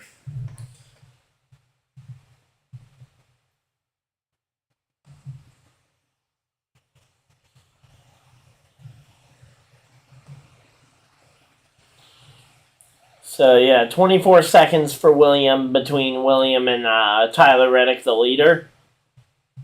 William is the leader of the cars on the same strategy. Allmendinger, Suarez, those three are your leaders of that pit late strategy, and I think they're probably in the best position to go the furthest too. So yeah, it seems like there's been a lot of guys kind of drifting further back, but still 33 cars on lead lap, so if we get a yellow, it could very well end up being an interesting, you'll have a lot of cars, still a lot of ground to potentially lose if you spin on a restart. Where it's a 3 lap, or where it's a 2 mile or 2 minute lap around the 3 mile track. It's going to be an interesting one to see. So far, it seems pretty good. I've enjoyed this. again, I don't think Circuit. I've been saying this since we went to it that I don't think Circuit of the Americas is the ideal road course for NASCAR. I think Watkins Glen, and the Charlotte Road Course are probably my two favorites. I think Road America did well. Kind of bummed we aren't going to get to see more of it. But yeah, that's kind of the big thing for me is that I feel like there are some road courses that are more purpose built for NASCAR cars, and this kind of back and forth, really tight confines is not as built for a heavy stock car as it is a very lightweight Formula One car. Now, obviously, this track specifically was built by Formula One for Formula One, but even looking at some of the other tracks like Sonoma's, in particular with the full carousel layout, that track has not been the great.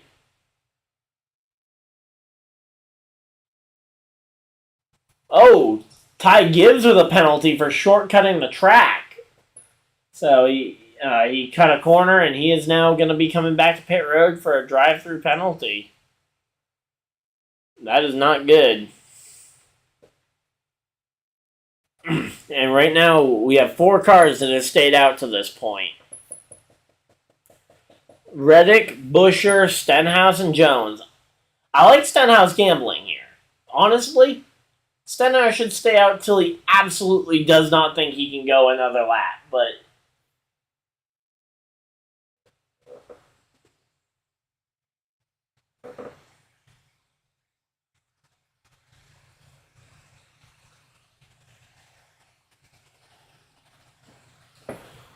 so the 45 is pitting. Here we go. We're going to have to wait and see here. This will determine kind of where Reddick ends up cycling out, because they will be on even pit stops in theory. Obviously, Reddick will have fresher tires and will be a little bit up on fuel, but I think the guys who pitted earlier are in a better spot, because I think they can get to the window. The window is not open yet. Because, again, like what we've seen so far is that about 22 to 24 laps is kind of your window for fuel. Again, maybe we'll find out that I'm way off base here, but yeah.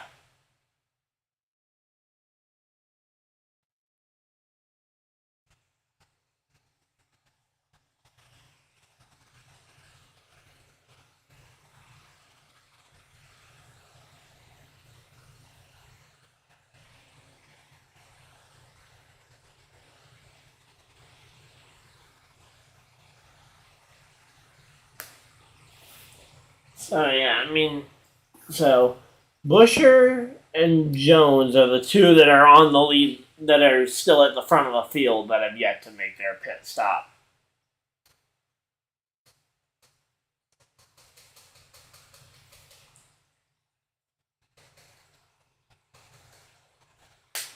But yeah, so we're going to have to wait and see here, but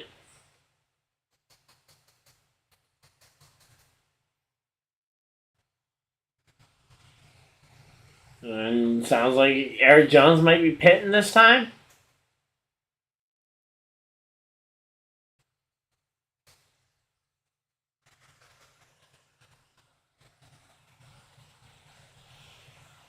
I'm curious to see what ends up happening here as we get later and later into this race. Maybe we end up seeing a really good duel start to emerge here between some of these top front runners. Again, Byron versus Reddick is the interesting thing. So Reddick settled out 11 seconds behind the race, so looks like about 8 seconds behind Byron. So that's not great.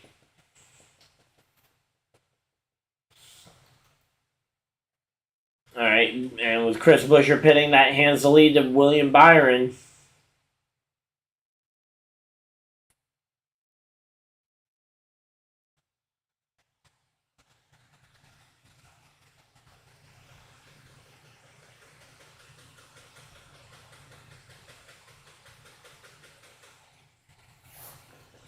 But yeah, so right now we're just kind of waiting to see what ends up happening. But yeah, it looks like Byron really has just kind of established himself as the one to beat here. And certainly the Reddick strategy has put him 7.3 back of the lead. He's still top 5, which is not bad. Like, I know I was saying how, the strategy was kind of a bust there, and I still think that they could have done better. I think the strategy of staying out at the end of that first stage is going to win, but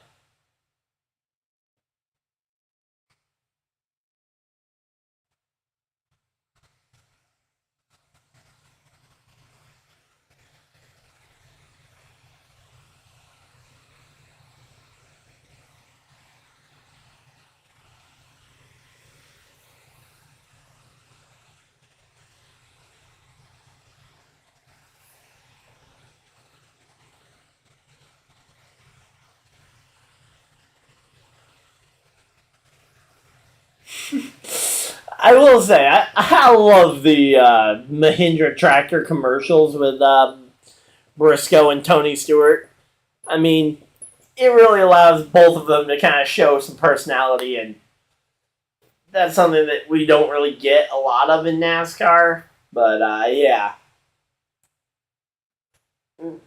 it makes for a little bit better version of the commercial breaks the commercial rather than the commercials being completely just actors and whatnot. It's nice to see some NASCAR interaction. But yeah, so we're winding down here in the final stages of the race. We got looks like about 34 to go. I think we're right around halfway in the race. So yeah, we're hitting halfway this time by. So halfway in the race.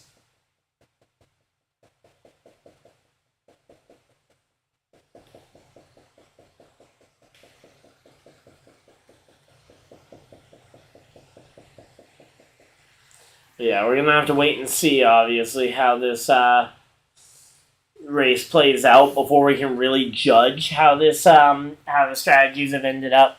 See if we get a yellow, maybe to bunch this field together.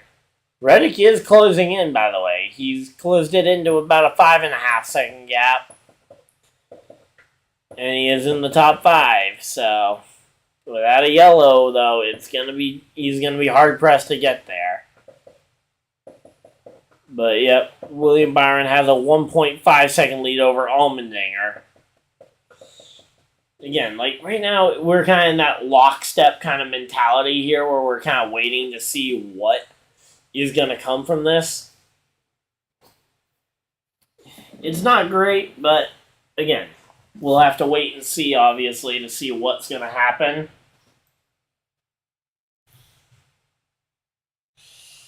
Because again, a lot can happen in 34 laps. We've had a lot happen in the first 34 laps here. Oh, right, just turned his PB.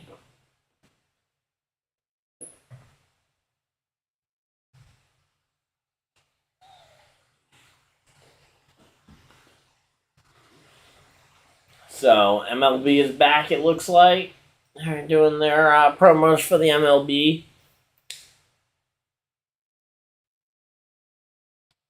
Oh, okay, so Ty Gibbs has dropped a cylinder, and it sounds like he cut the course again for another course-cutting penalty of a drive-through. Ty Gibbs is pretty much out the race. If anyone had him in their lineup, they better not have him now.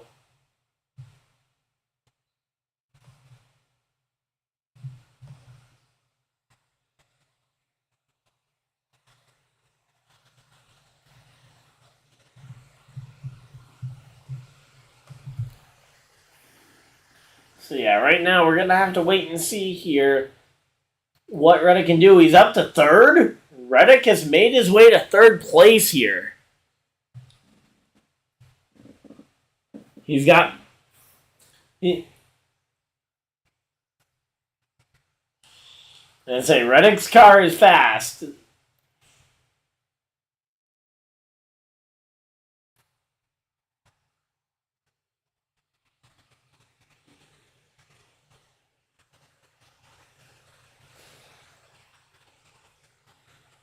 Yeah, he can't save 6 laps of fuel. There's no point in trying to save 6.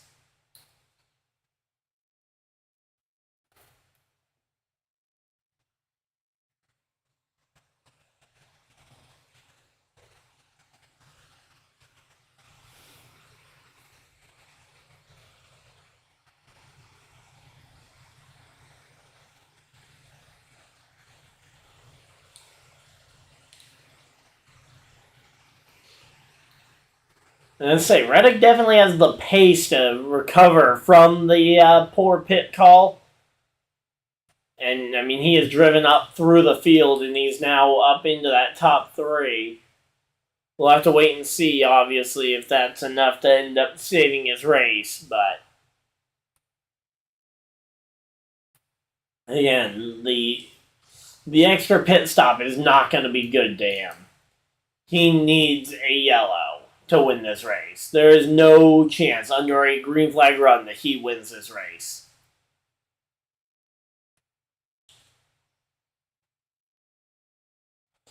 But yeah, I mean, there's just no feasible way that he gets this.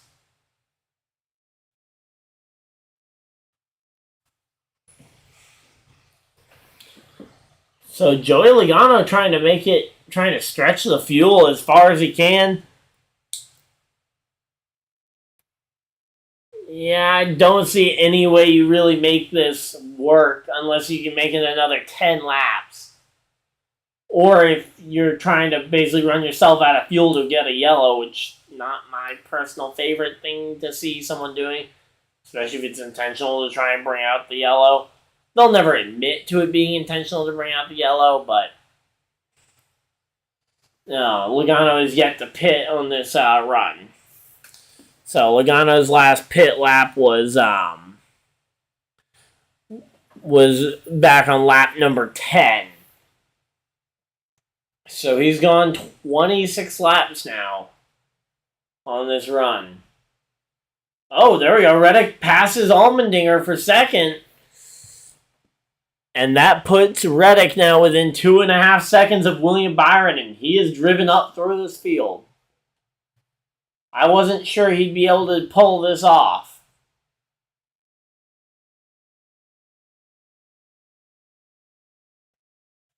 But yeah, so right now we're just basically waiting for the battle between these two.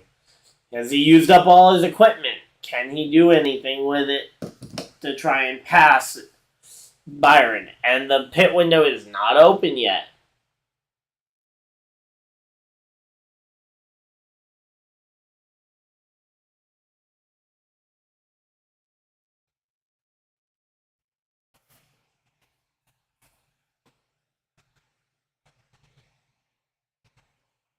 So here we go. We got a very short. Honestly, here's an audible call for Tyler Reddick. Jump into the pits now that you've gotten yourself back up into this lead pack, follow Byron when he goes to pit road. I don't care if you could run another 5-10 laps. Follow Byron to the pits and just try and outrun him on pace. Because your strategy, trying to run this the long game and running your strategy out, isn't going to work. But you have driven up into this pack on pace, pit with him.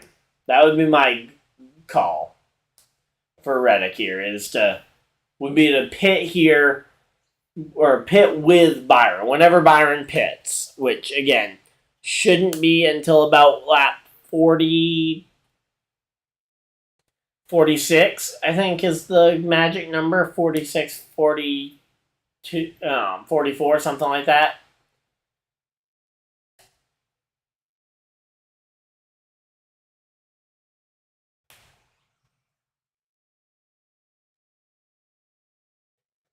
Oh, Christopher Bell is backwards in one of the corners, and wow, somebody had to dodge to avoid him.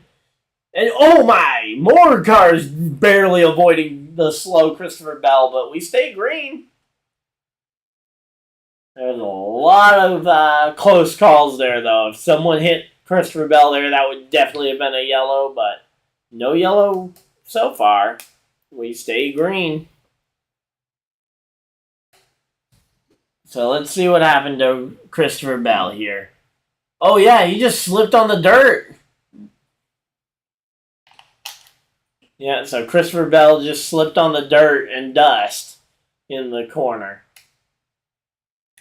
I almost, if I'm NASCAR, I mean, I know it's not in the best interest of the race to throw the yellow here, but maybe throw the yellow to clean up that track. That way you have a chance to go clean up the track that had all that dirt and debris. But, I mean, because that's the big thing, is that now you've had that dirt and debris cause a problem. And nearly a wreck. I mean, do you really want to risk someone getting hurt in a wreck because you didn't fix that one? And there we go. Reddick makes the pass to the lead on William Byron. So there we go. Tyler Reddick is the race leader now. And there goes Joey Logano pitting here. He's 30 laps short, or he's 30 laps, which is about 6 laps short of the finish.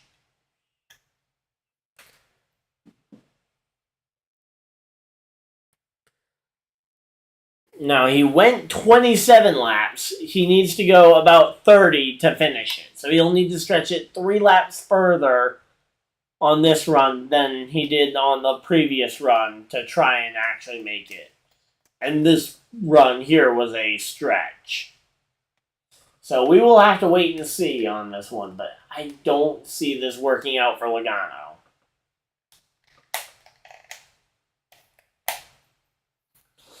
But yeah, Byron and Reddick, they're going to be the guys to beat. And it looks like, honestly, Reddick is showing a ton of speed. I was not convinced about the Toyotas, but he has shown speed all weekend long. And yeah, without a yellow, it's going to be a fight between him and Byron.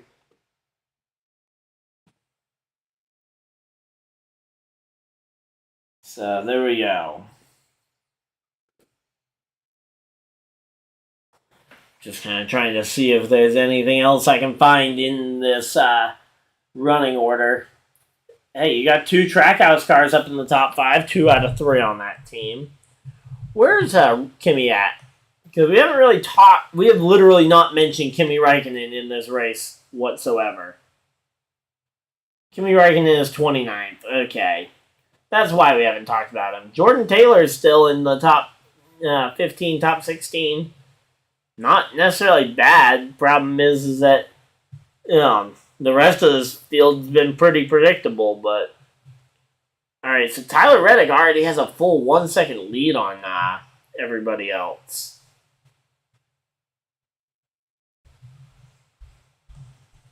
So Michael McDowell 10th versus Suarez 4th. That was the from the bottom half of the weekly fantasy stuff. That was... Yeah, so that's probably going to be the only one I end up getting wrong because I put my confidence in McDowell, and he's not doing bad. Again, like, when a disappointing performance is a top 10 for McDowell, it's like, yep. Obviously, he needs a win to make the playoffs, I think. Although he isn't too far outside the point realm. And I'm the kind of guy, I think McDowell can point his way to the playoffs here. So, here we go. I went to another full-screen commercial break.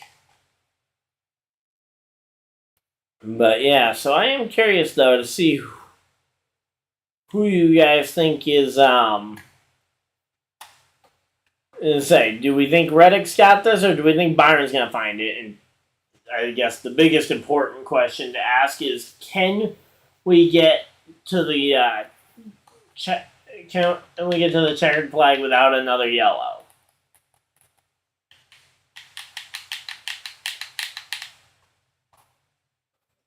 But yeah, here we go.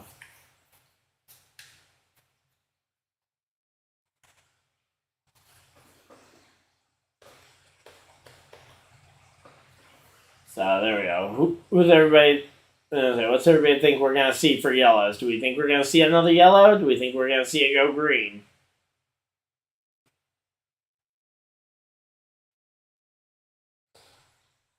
Kyle Busch continuing to drop. He lost a spot to Alex Bowman here. MTJ is in 11th. That's not too bad considering how the Toyotas ran last year. But yeah, Reddick is definitely a sleeper to pick here. Mainly because of how bad the Toyotas did last year. But he himself, now granted he was in a Chevy last year, he won 2 road course races.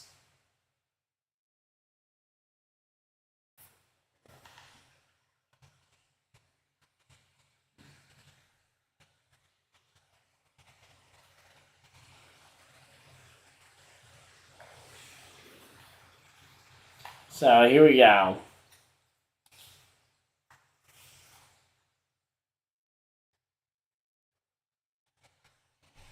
Yeah, so right now, I mean, this race, it has kind of taken shape here.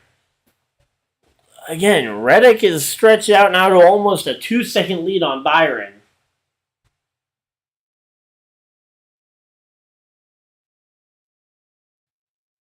Uh-oh, Hamlin's around. Hamlin goes for a spin. That's not good.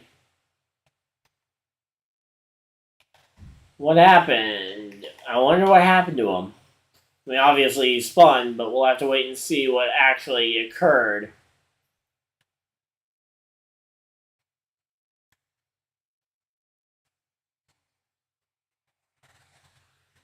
Oh yeah, there we go. Another casualty of the dirt. We gotta we gotta throw the yellow to clean that track. I mean, I'm not a fan of advocating for a yellow for something that isn't necessarily 100% necessary, but yeah, this dirt and dust is really gonna end up. Yep, there we go. Yellow flag. Calling it debris. Is it the dirt or is it actual debris?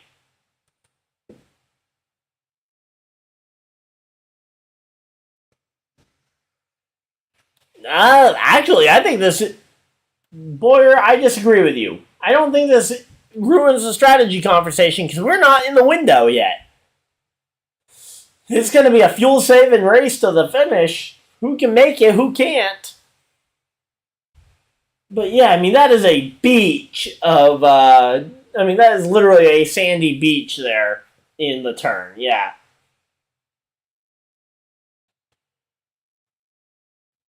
And I say the racetrack should not be the treacherous part of that corner. It should be the rumble strips and the dirt.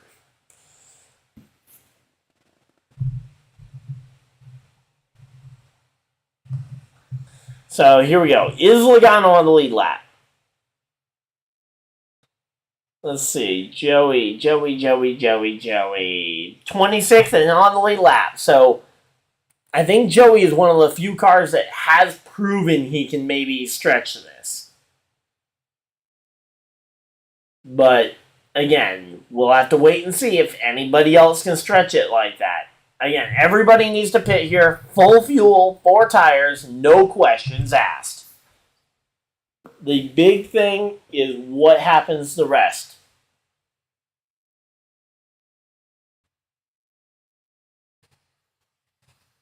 So we are waiting to see what happens here, but this is about to get interesting.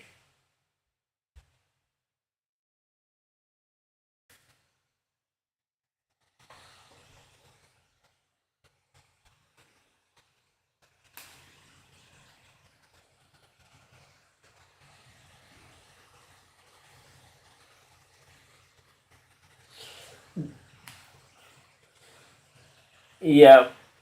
Yeah, you gotta pack it full of fuel. You take 4 tires. You maybe even stay an extra second or two to make sure you can get there. But you want to make sure you can get to the end of this race.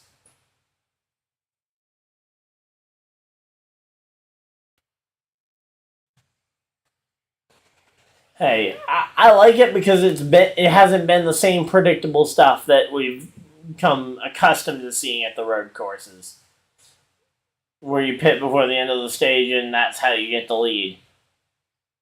And Reddick has driven his way back up, and he's now gotten the yellow that he needed to equalize the fuel and tires.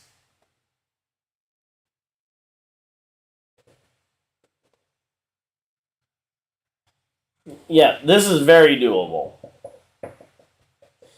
But, yeah, we're going to have to wait and see, obviously, on this one.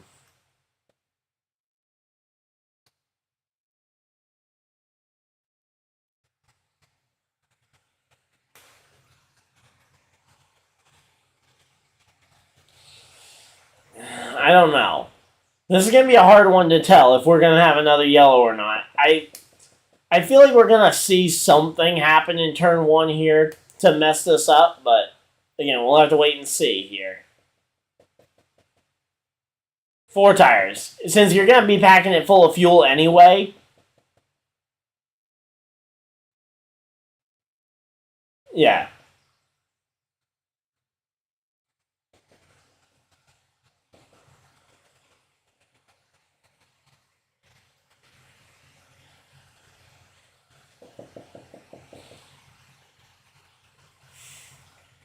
But yeah, if you take anything less than 4 tires here, you really ain't cut out to do this whole strategy calling thing.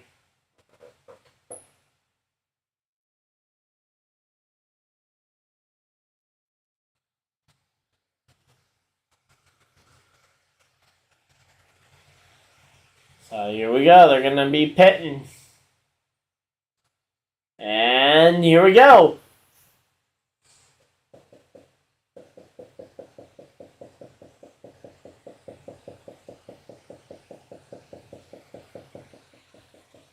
Everybody comes to pit road except for maybe Logano. We're going to have to wait and see. Sounds like Logano might be trying to play a strategy game here. I don't think a strategy game is going to work here, though. There's too much speed at the front of the field, and Logano, if he does try something, will be all alone. I mean, again, I like Logano's ability to make the distance because he's proven that he can go 27 laps. Oh, there we go. McDowell up 3 spots. Austin Dillon up 3 spots. Bowman loses 1. Uh-oh. Kyle Busch lost a ton of track position on this one. Uh-oh. That's not good. But yeah, I want to see what ends up happening here with this strategy call, but it seems like this is going to be it. So, Joey Logano, Burton, Cody Ware.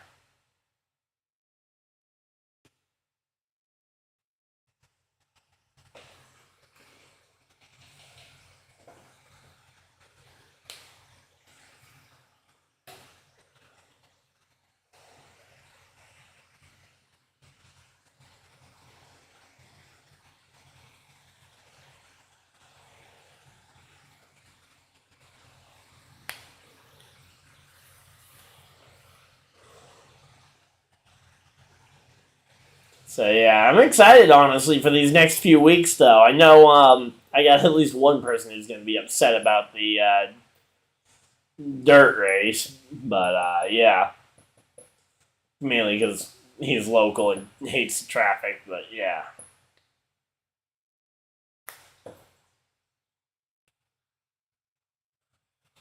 Here we go. We're going to have to wait and see, but I find it silly that Cody Ware is out here. Why is he still on the track? Harrison Burton, I want to see when he last pit. So his last pit lap was with... So Harrison actually did get on pit road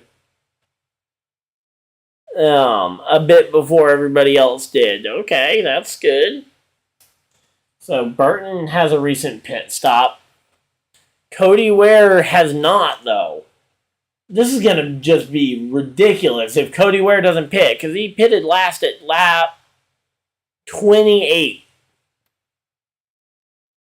And they're doubling up to go green. This is not going to be good if Cody Ware is in the mix here. This is going to be hairy. I am not looking forward to this. This is... So we're going to have to wait and see where everybody officially cycles out here, but... Yeah.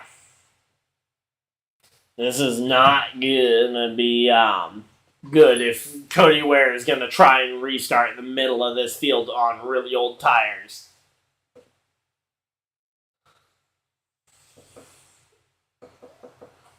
I will say Logano and Burton, they might be able to stretch it, but here we go. Tyler Reddick, Allmendinger, come on.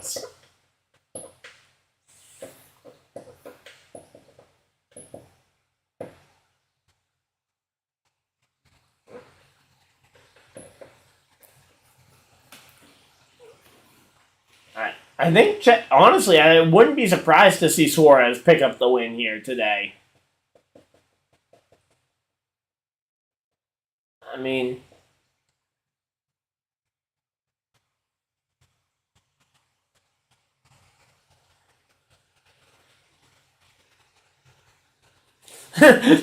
They're arguing about the pick. But, yeah. I'm curious to see what ends up happening here now that the field is in control of the Fords, but... Wait a minute, what? Why is Harrison Burton out front leading this thing if he has no first gear? He is going to stack this field up. Him and Cody Ware are going to be a nuisance on this restart. And there we go, everybody diving out of line, and I'm curious, is there a penalty for crossing that line into the pit lane in NASCAR? And here comes... Man, I mean, hey, there's Chastain. And is that Byron to the lead? Byron, Chastain, Reddick, Bowman? So, yeah, I mean, again, Logano got absolutely smoked on this one. Not much to be said. Not much was going to come out of that.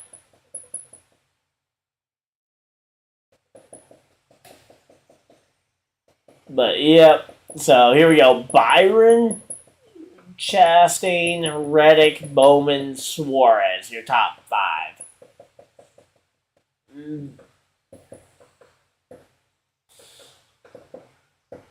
I say Reddick is absolutely... He wants to try and fight this 24 here. I'm curious to see what the 1 will do to respond to all the diving that the 45 is trying here to clear him. I feel like you let the 45 dive in here. You try and cross him over. No, he stays on the outside. And Suarez runs wide. So Suarez. So where did Kyle Busch come out? I gotta find out this. Where did Kyle Busch end up? Kyle Busch ended up 22nd. Yikes. That was a terrible pit stop here for the restart. But again, we're waiting to see where he ends up after his first lap. Maybe he can make up some spots. But yeah, it does not look like Kyle Busch has really had the car to compete, though, today. Alright, there we go. As they come across start-finish line, should be getting the updates to the running order. And Kyle Busch back to 24th. Yeah, he does not have a car to compete today. But, yeah, so right now, though, William Byron and Reddick, those are probably going to be your two guys to fight it out for the win here. Now, if they both wipe each other out, Chastain is there to take over.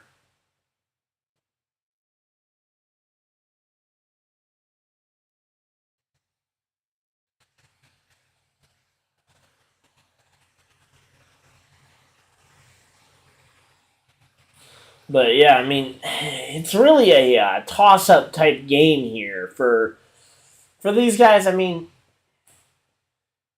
yeah, here we go. Here comes Reddick in behind in behind Byron, getting ready for is that trying to figure out which corner complex they're in. I think they're coming down to the. I think they're coming down to 17, 18, 19.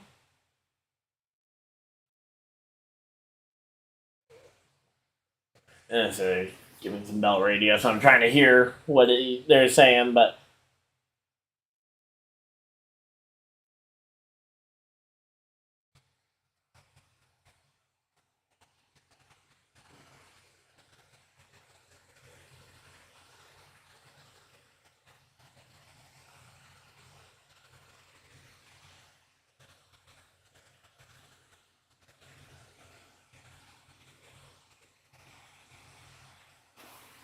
All right, so here we go. Yeah, so that was just some random radio chatter from earlier in the race. I don't know why they put that in. I thought I thought it was radio or relaying to one of the cars on track about needing someone to move so that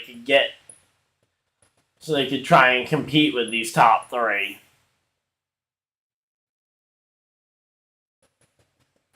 So Reddick, Gilliland, Kyle Busch, William Byron, and Suarez, your top 5 fastest laps of the race.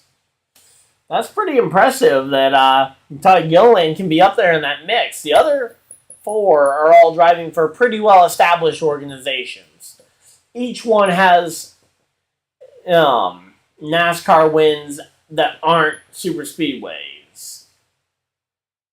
But Front Row Racing, in particular that 38 car, has never won a race, the 38 itself. The 34 has won a few races, the Pocono Fog race in 16, the Talladega race in 13, and then obviously McDowell's Daytona 500 win. But the 38 hasn't won a race. Obviously, he's not going to win today, but curious to see him finding speed in that car.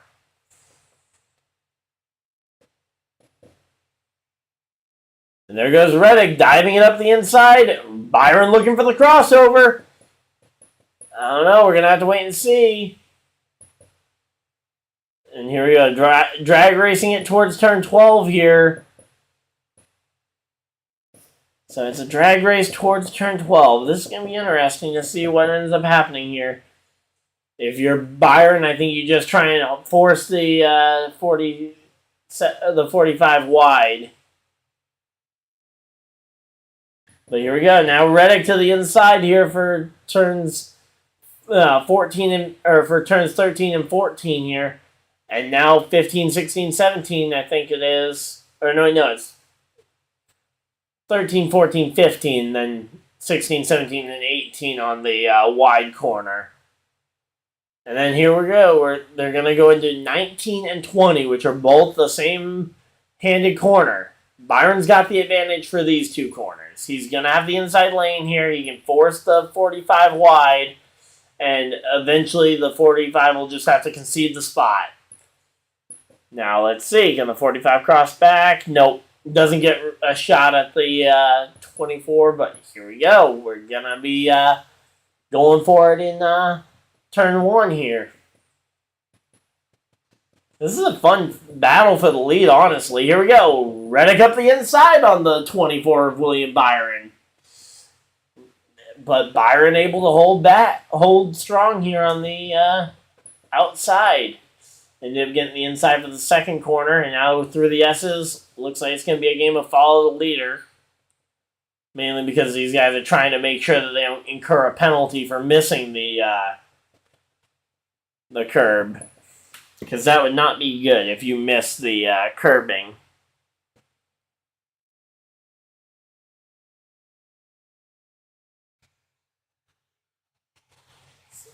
So here we go, turn 10, and going into turn 11 here, this is the braking zone.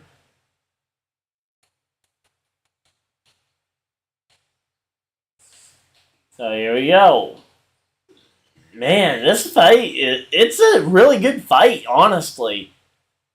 Like, there's been a bit of strategy to lead to it, but now we got a good old fashioned fight here. Let's see. Here goes and there goes Reddick to the inside. He's going to force the 24 wide, and the 24 is going to concede the position here. Now the 24 is going to be looking for a chance to try and get the lead through 13, 14, and turn 15 here. Then you go, here we go. Coming around, oh, that's turn 15 there, my bad. And now turn 16, 17, and 18, this long sweeping corner, which apparently gets counted as 3 corners, because there's 3 kind of points to it.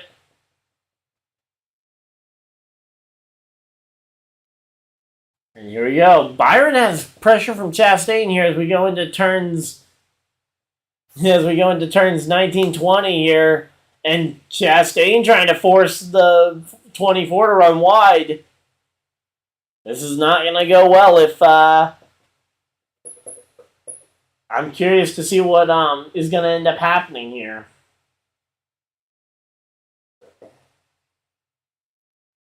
You got Byron, he's going to be looking to try and attack the 45. Meanwhile, the 1 is going to be looking to try and attack the 24 as well. Which is going to force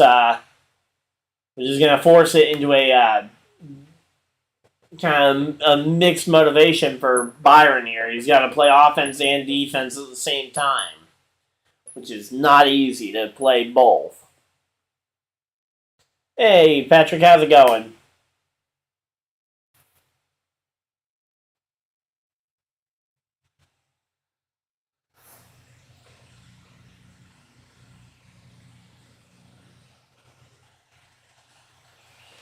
Yeah, so right now, again, this race, it's kind of dragged on a little bit, but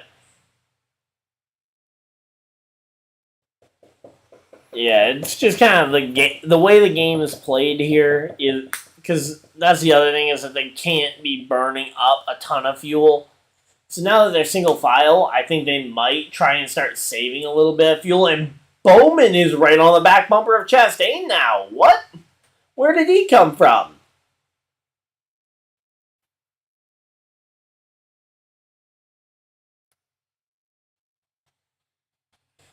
So Alex Bowman is now right on the back bumper of Chastain, who's on the back bumper of. So yeah, I feel like once they get the good to go, once they've saved enough fuel, we're gonna see them launch here.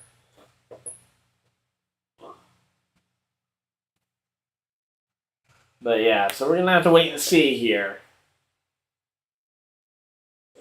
But I think this is gonna be a pretty good finish here. That's for sure.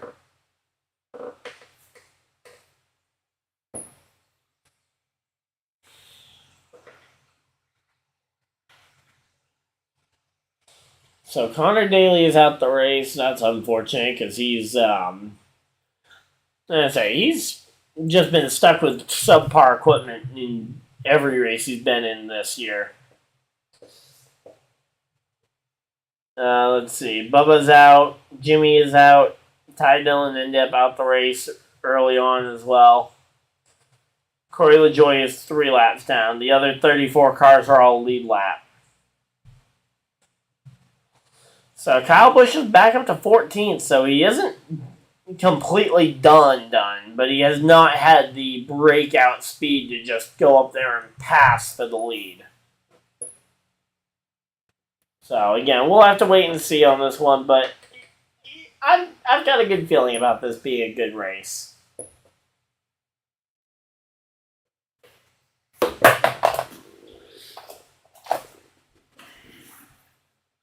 We'll have to wait and see on this one, but I think it's going to be a good race at the end here. We ended up having a caution to have to clean up the track because of the dirt and debris, and again, I think that honestly actually helped make this. You think there's a caution with 2 to go?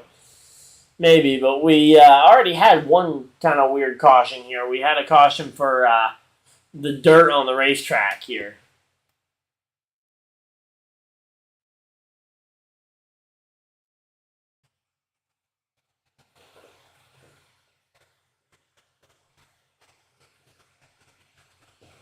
Oh, and Larson is, what's wrong with Larson's car?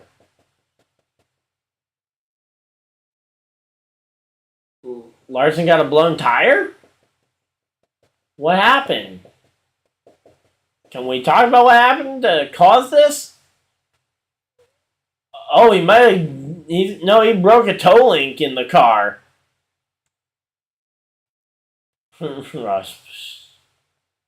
But, yeah. Because right now, the number 5 Hendrick car, he is crab walking to the pits. We're going to have to wait and see, but this could be another yellow here. Just don't loop it. Just don't loop it. Oh, Ryan Prix gets a penalty for cutting the course. And then he sped on his pass-through penalty, which is not good. So Ryan Prix gets hit with a double penalty. That is not good.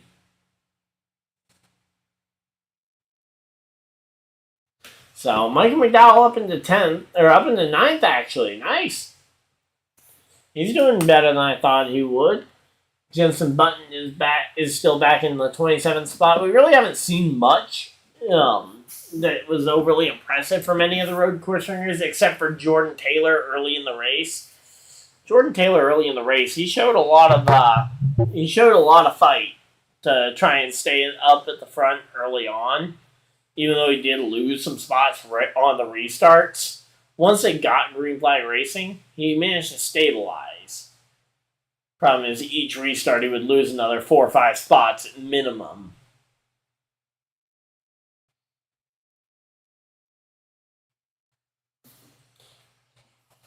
So next week we go to Richmond. That's going to be fun to watch. Again, short track ovals, I am curious to see. And Larry McReynolds is going to be the booth. That's going to be a cool booth. I like that one. I like that choice. That's probably their safest choice, and really I think he would be an okay stopgap if they want to put someone in there full-time for a year to wait for Harvick. I think they should have put somebody full-time instead of waiting like they did, but here we go. What are they doing with Allmendinger's pit side?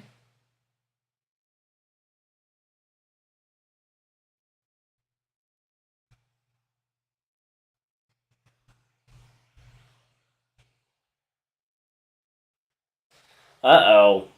Allmendinger is 2 laps short on fuel. That is not good.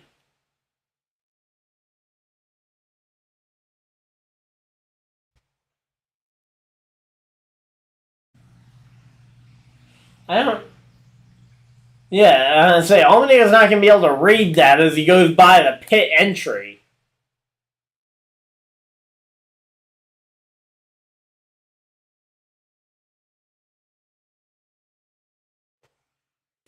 Yeah, they're just gonna have to radio that one over because there's no way that he's gonna be able to read a sign that they're.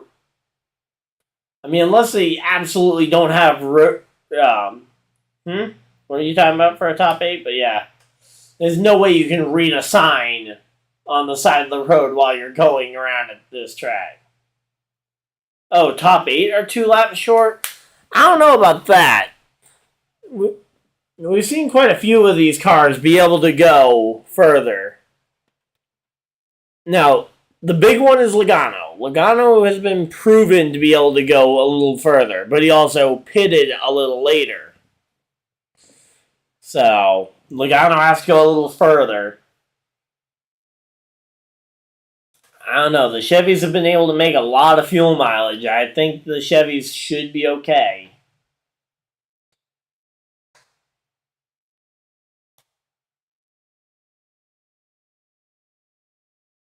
But here we go.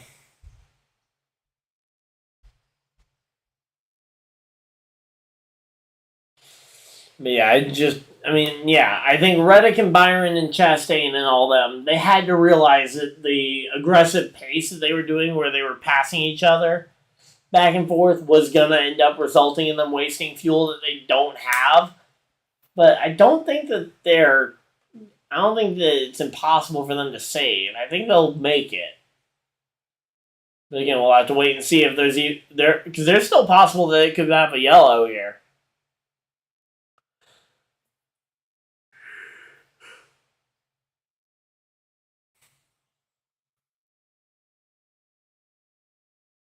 Alright, so it sounds like the front two are 1 lap short, and Chastain sounds like he may be good. So, first and second are maybe 1 lap short, and then the 1 should be good. Because again, the 1 hasn't battled with the 45 and the 24 the way that those two have dueled with each other here.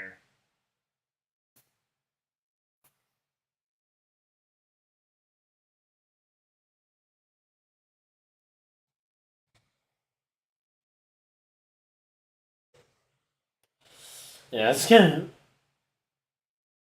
called it. You got it wrong, Keystone. You said that the top 8 were all too short. Chastain's good, and the top 2 are only 1 lap short. And again, I think that that's pretty close. I mean, again, 1 lap short is not impossible to save. I'd be willing to bet that I think Bowman's probably good. Suarez probably good as well. Because again, they haven't been fighting with anybody for position.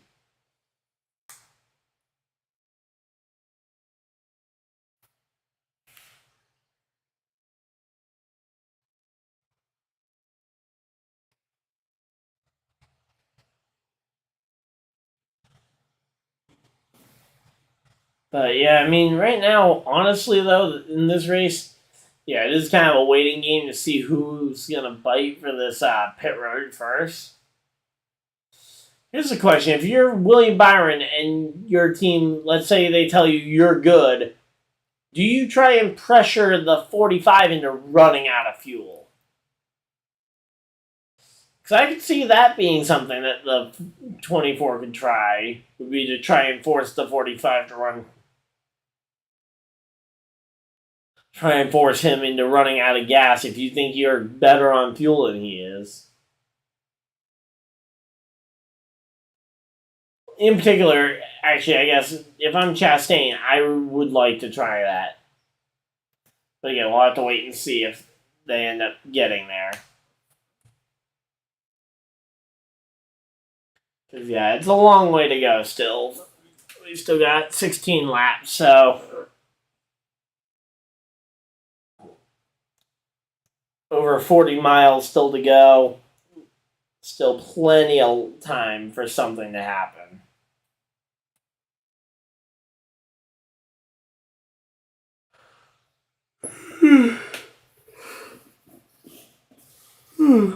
Oh, man.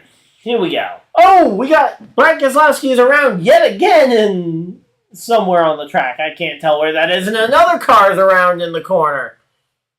Who is that? Was that Eric Jones? Not sure. It looked like maybe Eric Jones was also around in that corner. Oh no, it was Stenhouse. Stenhouse was the other car around in that corner. So yeah, it was Keselowski and Stenhouse both spun, but we stayed green. They got it back going. So here we go.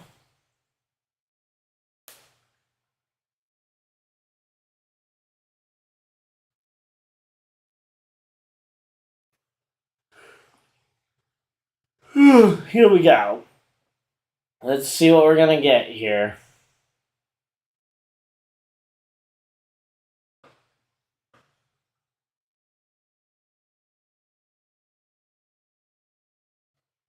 So yeah, right now, I mean, they are just flying around here and waiting for to get the okay from their crew chiefs that they're good on fuel, but trying to manage that fuel is going to be the key to win this race.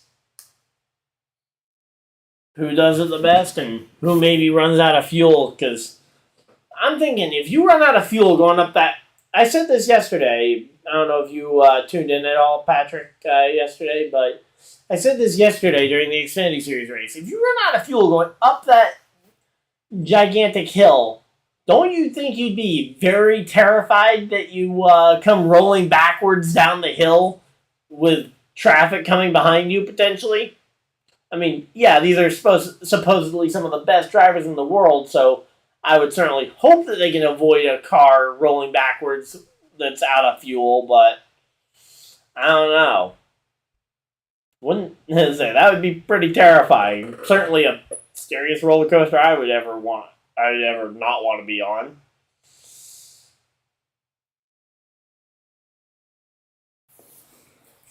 Cheers. Okay, Christopher Bell doing all right. That's not too bad.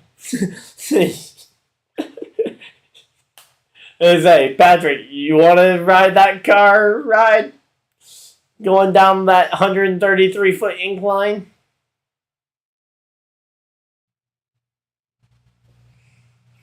But yeah. So yeah, right now though, again,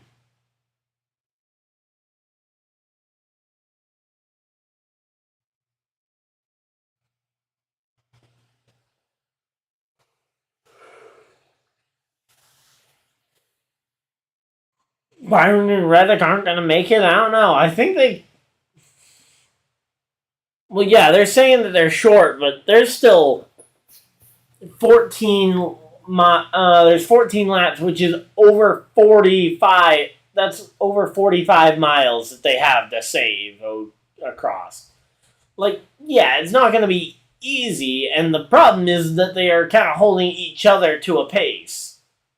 Not to mention Chastain trying to hold them to a pace, so. Yeah, that's going to be the hard part, is the fact that Chastain is going to try and hold both of these guys to an aggressive pace. But they have plenty of time, because that's the big thing, is that if you tell me that, like when I'm crew chiefing for you,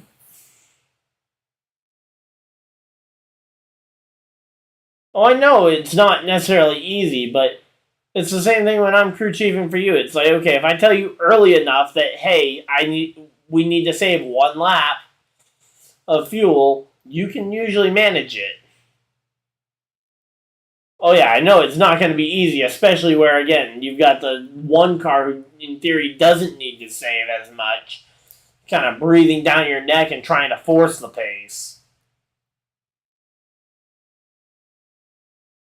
Because, yeah, you don't want to be the guy that ends up in a situation where you can't go all out at the end.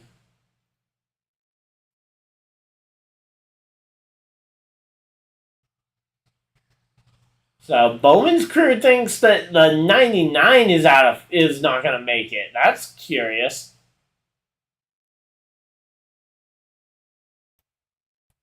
Yeah, Patrick, you remember that when I crew chiefed for you in your NASCAR Heat 5 Career Mode series. But yeah. Patrick, you were literally there. But yeah, here we go.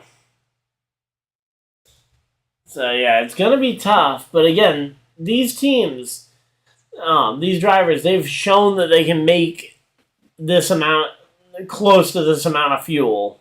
And that was when they were not really thinking about saving as much as humanly possible. I'm not convinced that they are guaranteed to run out. I certainly think they have to save more than they have the rest of this race. But I'm not convinced that they can't make it on fuel here. I don't think it's impossible for Reddick or Byron. Again, we'll have to wait and see, and I think it'll be funny if we start seeing some guys running out of fuel down the back straightaway. Because they would have a long way to go to get back to the... And that's the other thing, is what happens if someone runs out of fuel? Let's say, for example, let's just say Joey Logano in 10th. Let's say he runs out of fuel because he he pitted the latest of the guys who realistically might make it. So let's say Joey Logano runs out of fuel. If he doesn't make it to pit road, that's a caution. That saves you some laps. You can either come in and top off. Yeah, no, McDowell is up in P8. That's nice, but yeah. If again, someone like Logano who pitted later or pitted earlier, and is going to be even further away on fuel. If he runs out on track and can't get back to the pits, that's a yellow, and that bunches us all back together and leads to an interesting decision. Do you top off? Do you grab 4 tires? Do you grab 2 tires to try and take the lead? Do you stay out and hope that you can make it? Yep, autocorrect. Gotta love it.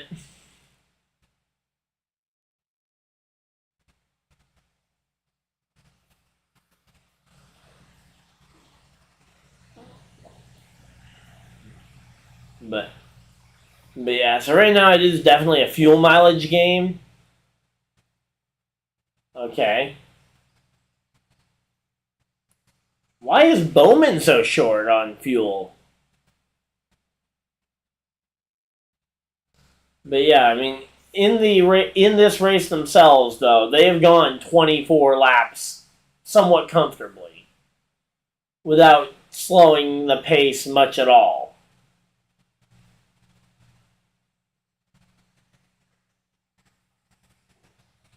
So we have about 12 laps to go here.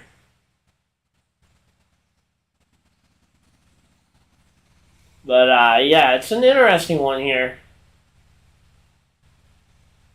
Oh! Did Byron just run out? Or did he just realize he needed to save way more aggressively?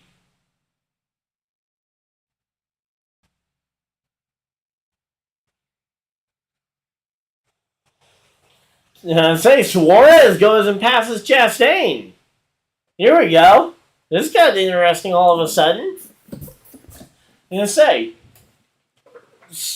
So Byron seems like he still has speed. I think he just realized he needed to back it off and try and save more aggressively, and he wasn't going to do that with Chastain pressuring him from behind.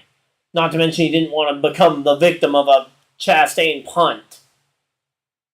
Oh, no, he just slid in the dirt and lost that. Okay. So he just slipped on the dirt and gave up the spot. It wasn't even because of the fuel. But now that he is behind there, he might be able to save a little bit more passively. And here we go. It looks like Brad Keselowski is out of fuel, and we might see a yellow. Yep, caution flag flies for Brad Keselowski. So here we go. 4 tires and fuel. 4 tires and fuel. That would be my call here. Again, I guess it depends on who you are. Maybe you try and take 2 tires if you really haven't been in this fight. But if you're any of these guys that were in this fight, so I would say top 5. So Reddick, Suarez, Chastain, Byron, and Bowman.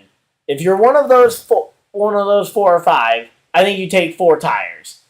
Now, anywhere on back there, I think the 2 tire call is very much in play to try and take the track position. I just think where Reddick and Byron and all them have had the speed to absolutely drive through the field, I think you can try 4 somewhat safely. Again, it certainly isn't a...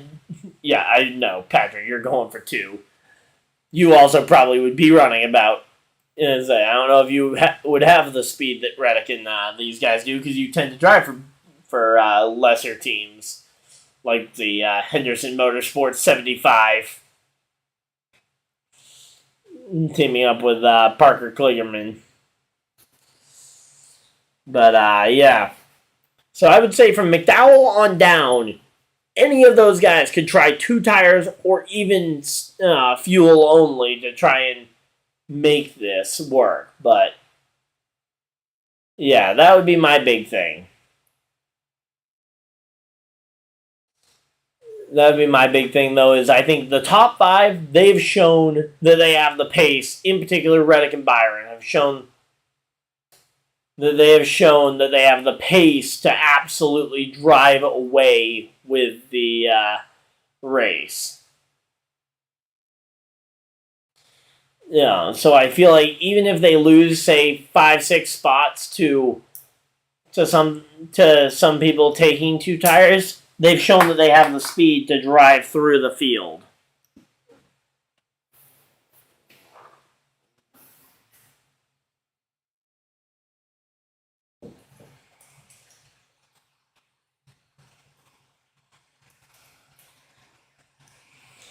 But yeah, so it's going to be an interesting pit strategy to see what ends up happening. Joey Logano, he has to take fuel in 4 tires because he didn't take He didn't take fuel and well, he's got the oldest tires in the field.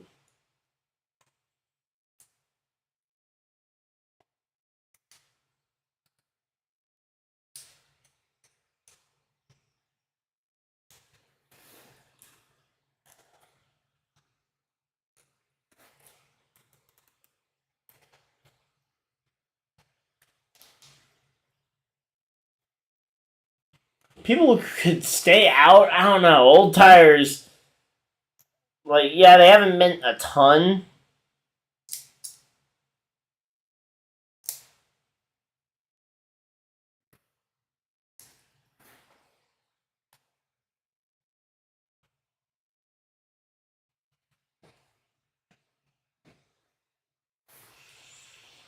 Hmm.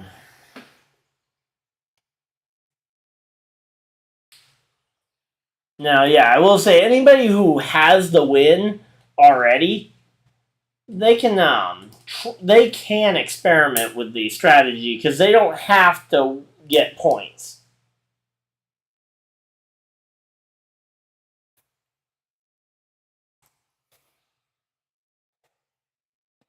So we're expecting people to stay out. Apparently, okay.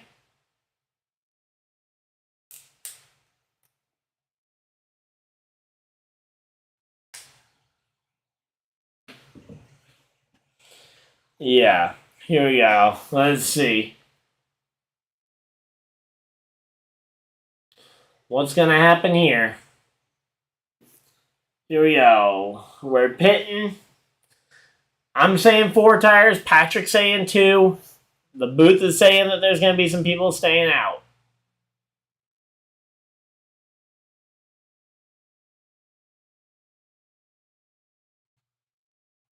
All right, Bowman goes for 4. I was right about Bowman. Now, again, we don't know what the winning strategy is going to be yet. But we'll see 4 tires for Reddick, 4 tires for Chastain.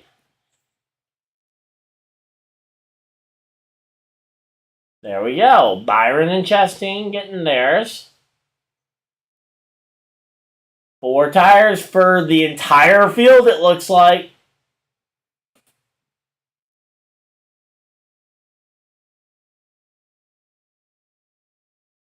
So, I was going to say, everybody went fuel only? Or not fuel only, everybody went 4 tires. Okay. I'm kind of surprised we didn't see anyone try 2 tires. Now, who stayed out? That's the big thing.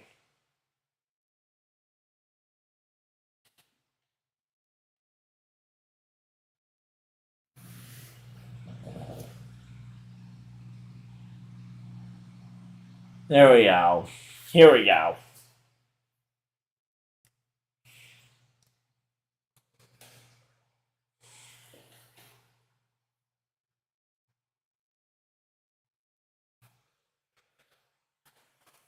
So, we're going to have a 10-lap shootout here. No worries about fuel in the back half of the top 10 here. We're going to have to wait and see who all is actually the leaders and whatnot here.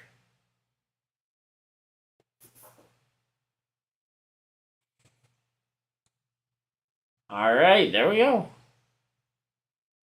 So it's Christopher Bell, Kyle Busch, Denny Hamlin. All right. Kimi Räikkönen he stayed out to take the top 5 spot. And Ryan Preece starting 5th. So there were 5 cars that stayed out. Bell, Kyle Busch, Hamlin, Räikkönen, and Preece. Here we go. And Michael McDowell will be starting row 6 on the outside lane, apparently.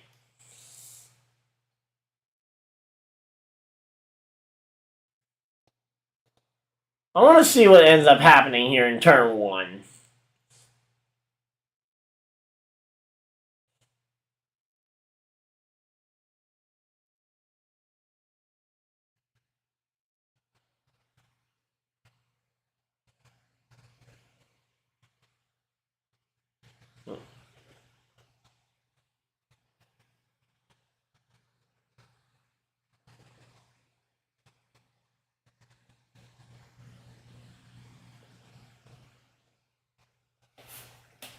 Here we go.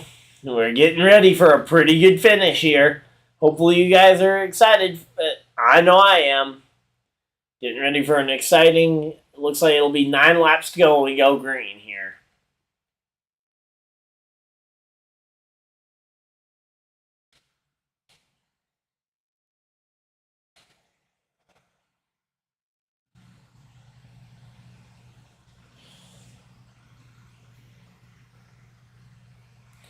So here we go. Here we go. Here we go. Let's see what we can get.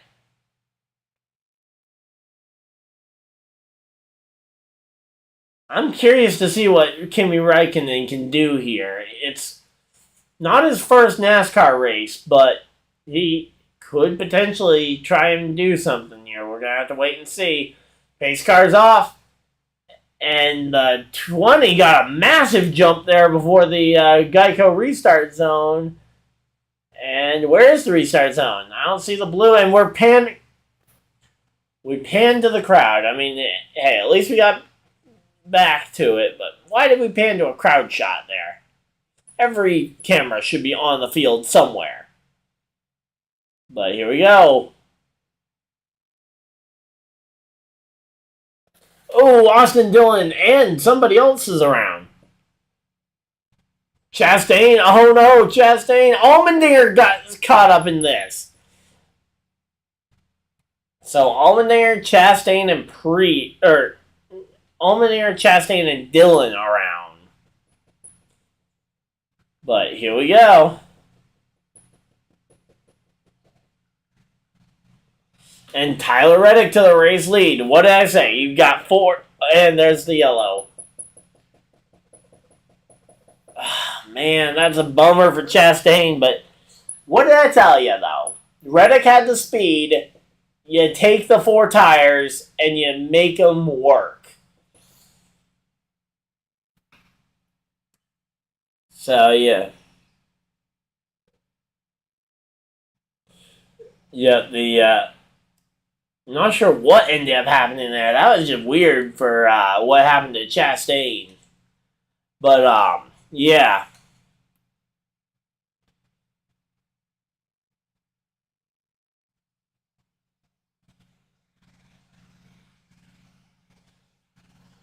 But yeah, let's say we got another yellow here. We're going to have to wait and see what ends up happening next time we go into turn 1 here.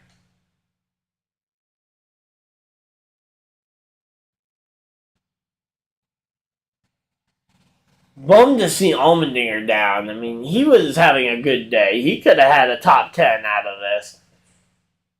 And this is going to hurt his points day, too. That's a big thing. Chastain as well. That's another guy who had been doing well for points. Now, Chastain is nowhere near the dire situation that Allmendinger is for the fuel and tires. or not for the fuel tires, but for the points in the playoffs in particular. But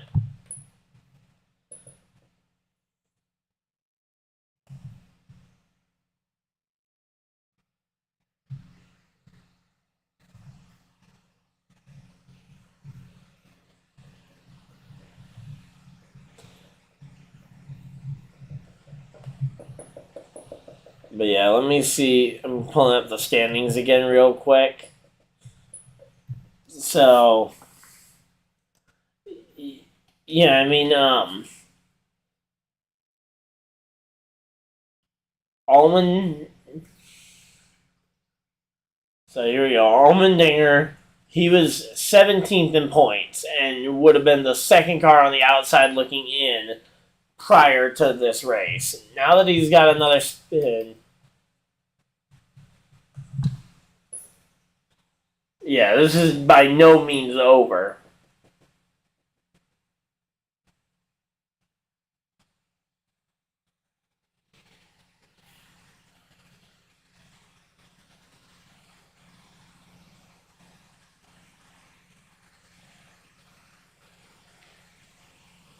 So here we go. We really have had a really good race, though. The problem is that Christopher Bell, he's going to be the problem here because he doesn't have the tires to compete with Reddick. If Bell is doing something for the competition, he should either pit or at least pick behind Reddick to allow Byron or Kyle Busch to choose the front row. I don't know why Byron wouldn't choose the front row, but yeah, that's my big thing.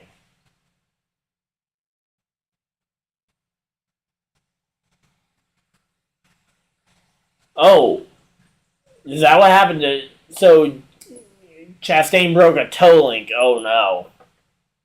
That ain't good. The trophy's in the shape of the racetrack. That's funny.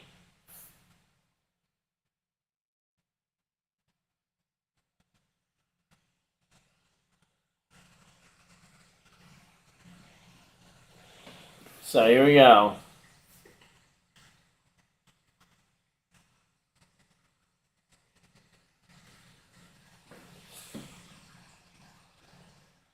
And I say, Reddick used every inch of racetrack, but he actually passed him clean, though, for that one. And I say, if... That's the big thing, is that, yeah, the laps are long, so, I mean... But yeah, I'm kind of surprised Reddick drove it that clean. I mean, he didn't use up the 20. We'll have to wait and see here. Okay, come on. Bell chose the opposite.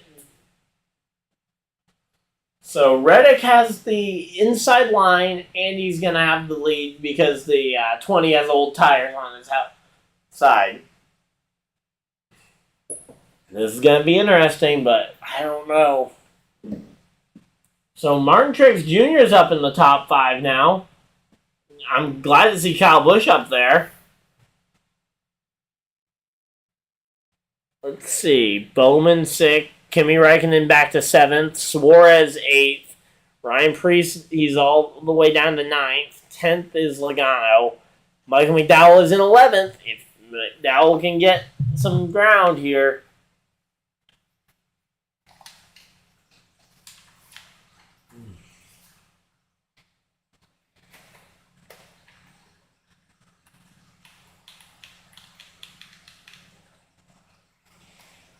And we got 8 laps left. Here we go.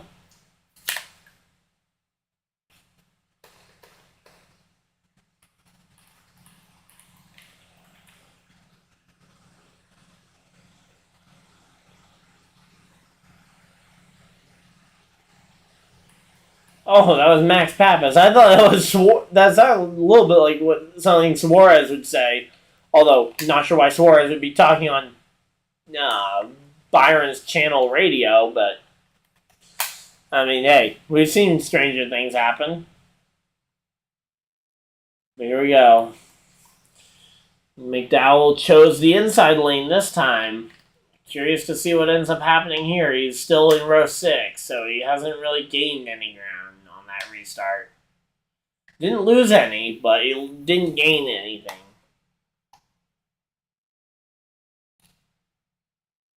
Green, green, green. And here we go. They are racing at Coda. Let's see what's going to end up happening here. There we go.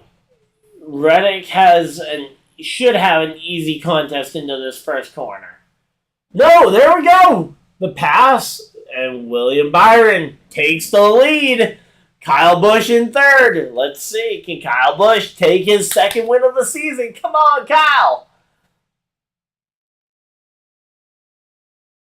Come on. Reddick and Byron take each other out. Kyle Busch take the win. I'm hoping. But, oh! What happened in the back there? Oh! Oh, someone was tired of Christopher Bell. And then Christopher Bell got into Jordan Taylor. Oh boy. There's a lot going on in the back half of the field. And at the front, it's a duel between the 45 and the 24. We've seen these two racing each other for a while now, and they're starting to gap Kyle. So here we go.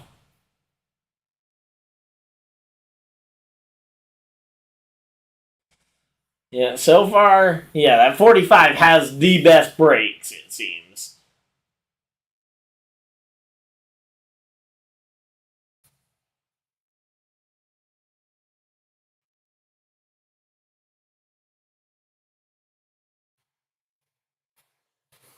Here we go. Man, these guys, they are keeping it really close and competitive. Just waiting to see when Reddick goes for that first big move. I'm thinking into turn 1, this next lap by. So 6 laps to go, entering turn 1. We're going to see the big dive.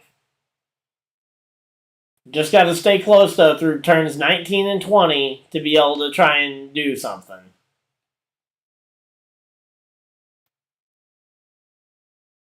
So here we go.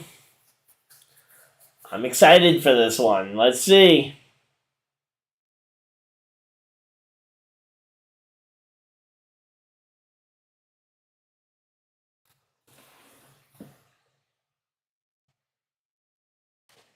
Oh, wow. Kimmy just dropped a few spots there. But, yeah, here we go. It's going to be a fun duel here. So now you got turn 11. That's the next big braking zone here. This is a really good finish, honestly. We're still waiting to see this good finish, but here you go. Tyler Reddick going through. He's following him. Fast corner here. Into the braking zone at the end of this. Oh, yeah, here we go. Here comes the braking zone. My bad. I was one corner ahead of where I thought I was. William Byron is doing a good job blocking. I think Reddick's going to have to move him to win this thing. Now, I think Reddick would be willing to move William to try and win this race. But, yeah, it's a...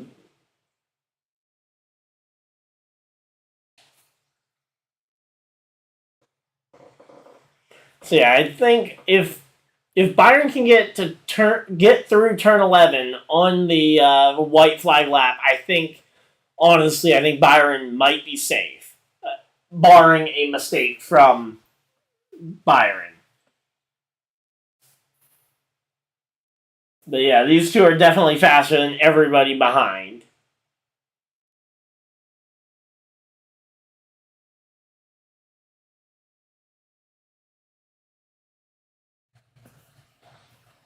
And I say, honestly, two best cars going at it on the final lap, or on the final laps. This is a pretty good finish. Gotta admit. Can't complain about how this race is going. Here we go.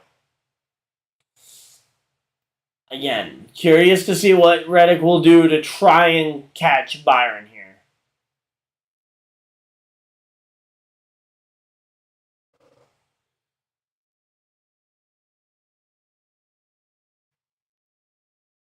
So here's the thing. Reddick can start to open up his entry and kind of curve the corners a bit more. But Byron absolutely needs to take that defensive line. That way he doesn't get taken to the inside by Reddick. If you give Reddick that inside, he can get that nose there and he will force you wide. I don't doubt that. Here we go. Into turn 10, and here we go, turn 11. This is going to be the braking zone. This is the moment.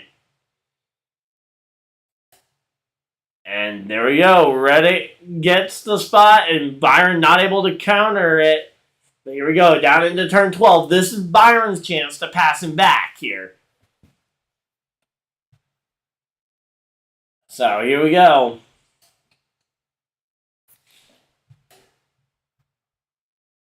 Here we go. No, Byron doesn't get the dive bomb here. But he stays close. Now, if he can get... He looks like he can stay close through this stadium section. Maybe make a move in turn 19 or 20 here. But again, that kind of move, it's going to come down to... Yeah, as I say, Byron will have to move him if he wants to pass him before getting back around to turn 12. Because again, turn 12 is Byron's corner to try and make a pass. But yeah, Reddick, I think he's got the best car, I think. He's just going to drive away here. I don't think it's over, but it's going to be hard.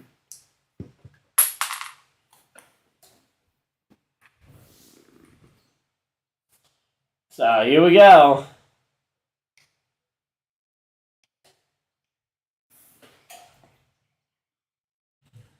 See if Byron can stay still.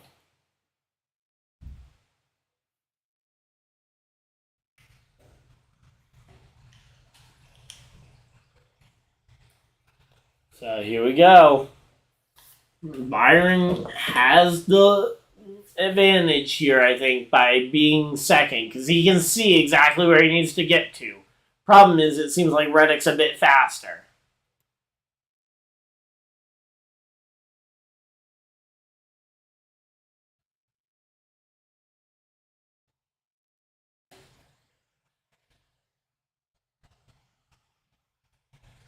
Here we go.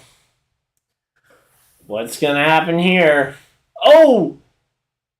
Austin Dillon with an issue on track. That's not good. Is this going to bring out another yellow? Here we go. Let's see. Yellow! Yellow flag! It's another one. We got the yellow, and this is crunch time. What do you do?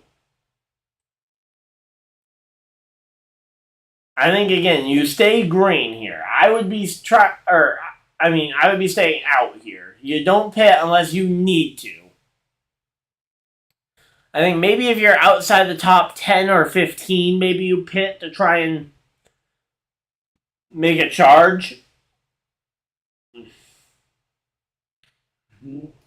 But yeah, I mean, yeah, the blown tire, I mean, there is going to be debris and you can't let the drivers just kind of keep racing around that stuff, especially if there is significant debris, which wouldn't be surprising considering the tire blown, but yeah.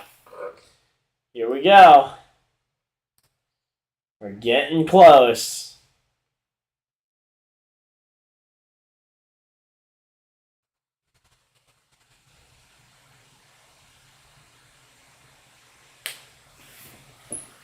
What is going to happen here?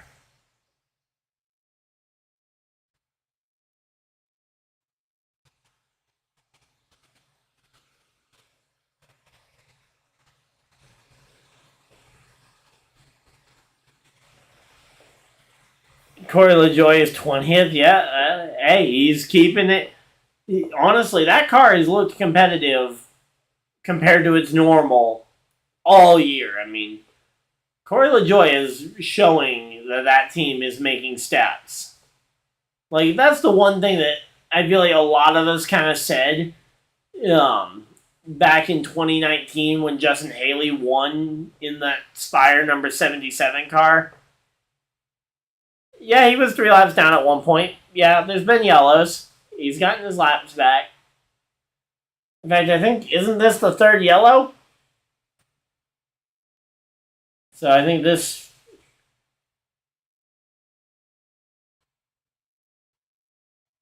But yeah.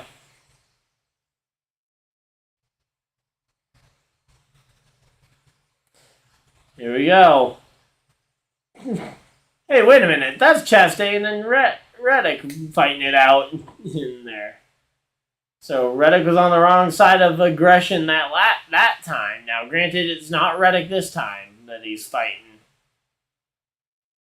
But yeah, showing that fight between those two for the lead. Has Reddick learned something from that? I'm going to be excited if Kyle can pull something here. I don't think he has the car, but if he can get 3 wide and outbrake into turn 1, Kyle Busch could win this race. I am so excited. Here we go. I wouldn't be opposed to a Tyler Reddick win. Like, the big thing is, I think Tyler Reddick is the deserving winner here. Byron would be, I would say, equally deserving because he has fought all day long. I would love to see Kyle Busch or Suarez try and get a shot at it. If McDowell could absolutely gimmick his way up there, that'd be insane.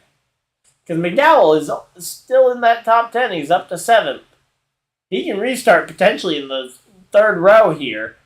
If he can get 3rd row inside is going to be tough to get.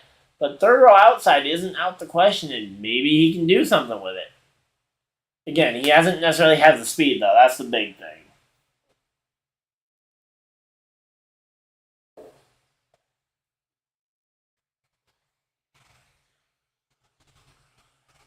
But here we go.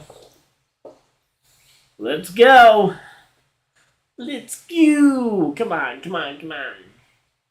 We know nobody's going to pit, so let's just hurry up let's just speed forward to the restart here.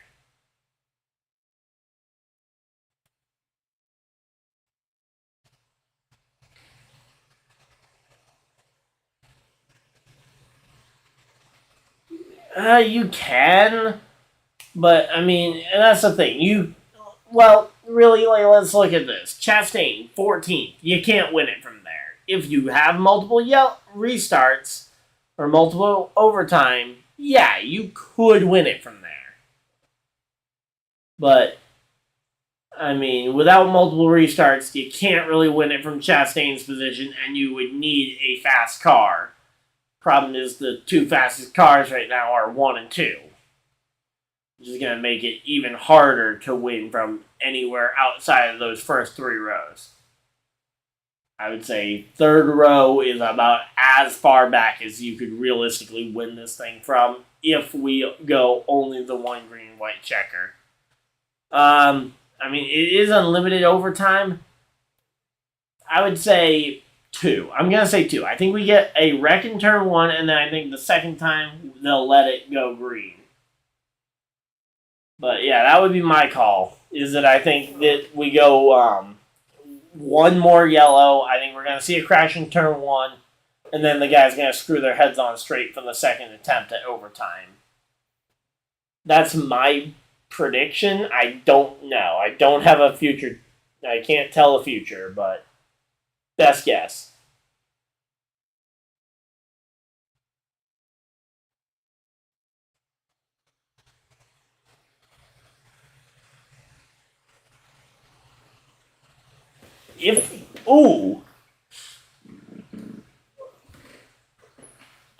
They gonna let Kyle Busch have a front row start?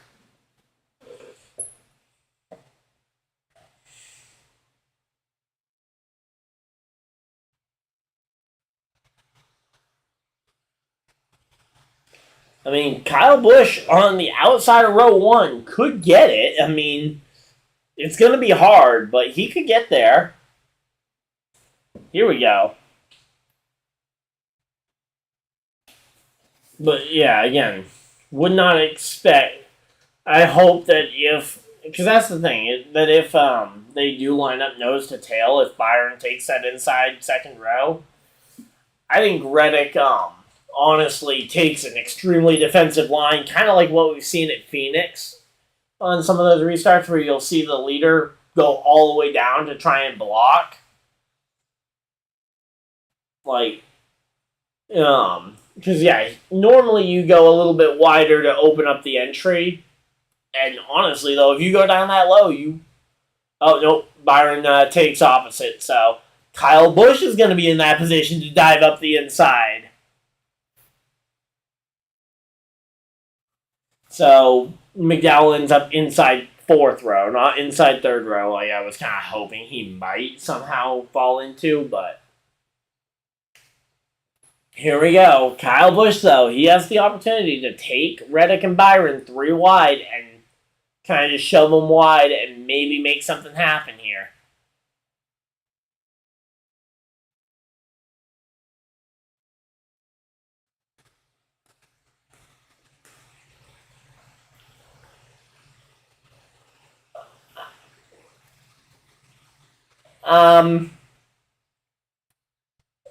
What is the booth talking about? The booth just said that Kyle Busch wouldn't go and boot Reddick. He would definitely do it.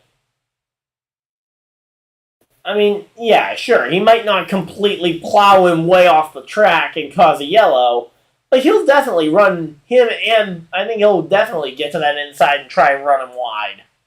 If he can get there. That's going to be the hard part, is getting there. Welcome, everybody. We're all getting here for the green-white checker to end this race. It's going to be a pretty good one, I think. But, yeah, how's everybody doing? They're lagging again? What? What's lagging again?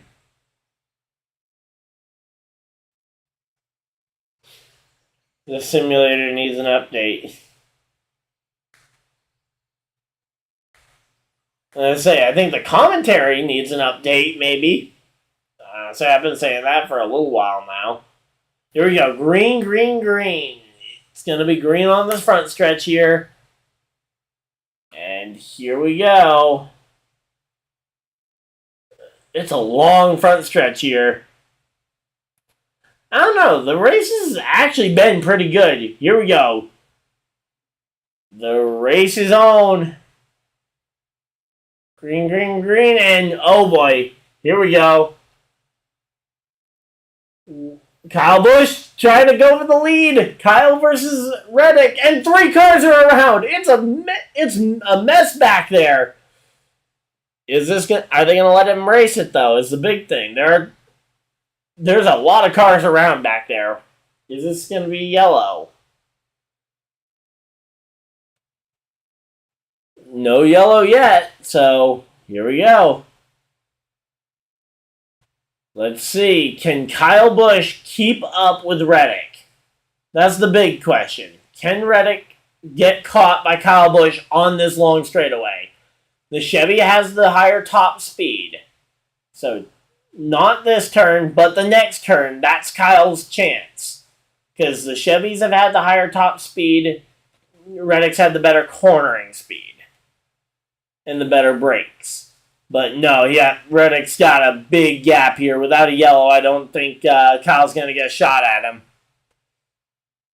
Without a yellow or a mistake from Reddick. Oh, that might be a yellow right there. Blaney with a cut tire. I say, there was a caution for that same thing 5 minutes ago. Here we go.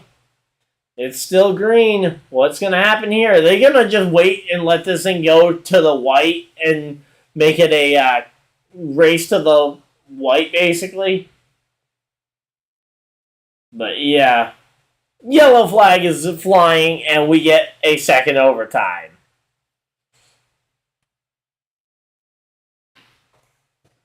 Yeah, caution flag for debris. off of that number 12 car from Ryan Blaney.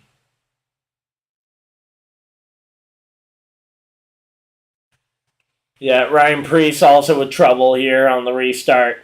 So we're going to get another restart. Kyle's going to have a shot at the front row, or he could choose third car inside lane, or second car inside lane again. I think now that Kyle's seen what he did, he can think about how he can do this better if he chooses the same thing again. The problem is, do you really want to let Byron back past you by allowing that? So they're going to show now the mayhem that we saw in the back. So, yeah, Ryan Blaney went around. Like 3 other cars got spun on that backstretch. So, yeah. Kind of surprised yellow wasn't an immediate thing for all the cars and crashes around. But here we go. We got the yellow flag. Yep. That was a mess in turn 1.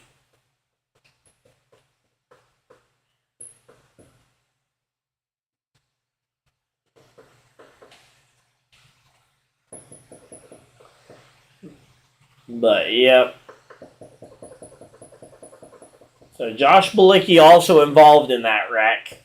Not good. Here we go. Man, this has been a pretty decent race, honestly. Hopefully, again, I'm hoping for this to be the last yellow. Both because it would make me right, and because I feel like anything beyond this, and it starts to become a little too crazy.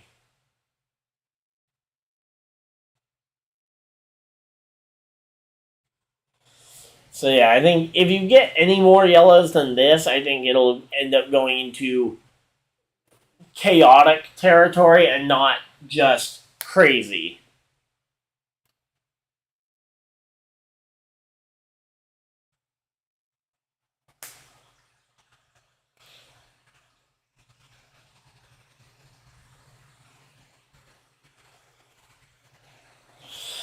I don't know. I think that's a really hard sell to say that Kyle would take.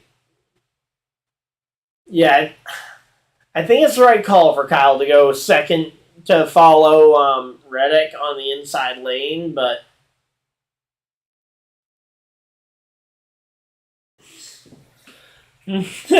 yeah, make it an open wheel car there. Just make it an Indy car. Try and win it on having a lighter race car to fly around. Yeah, make it a modified. Yeah, turn it into an open wheel modified for Ryan Prix. Yeah, he probably would win there. The big thing is reduce weight. Because if you can reduce weight, he can fly.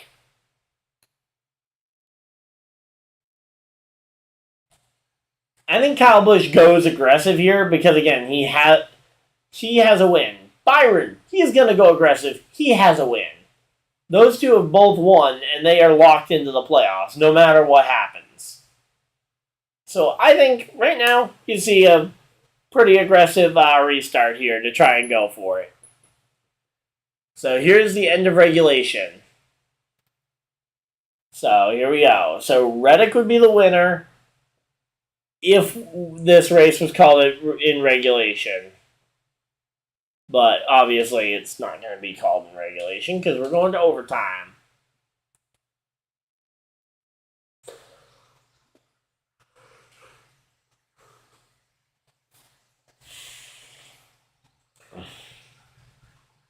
Alright, here we go. We're getting ready for another big restart here.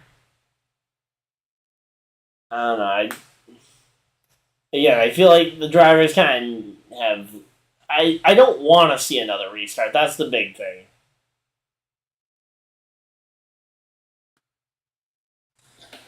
Here we go.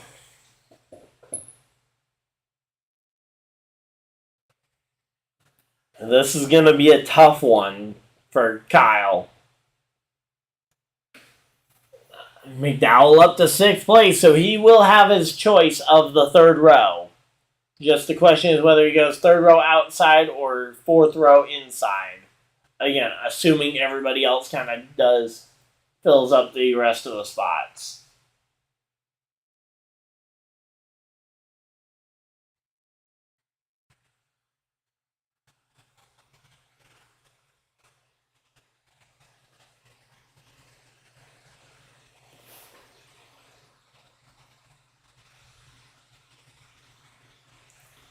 So here we go.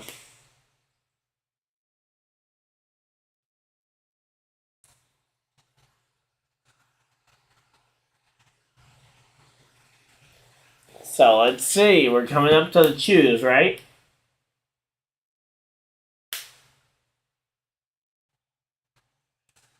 See what's going to happen here. It's going to be an intense finish here.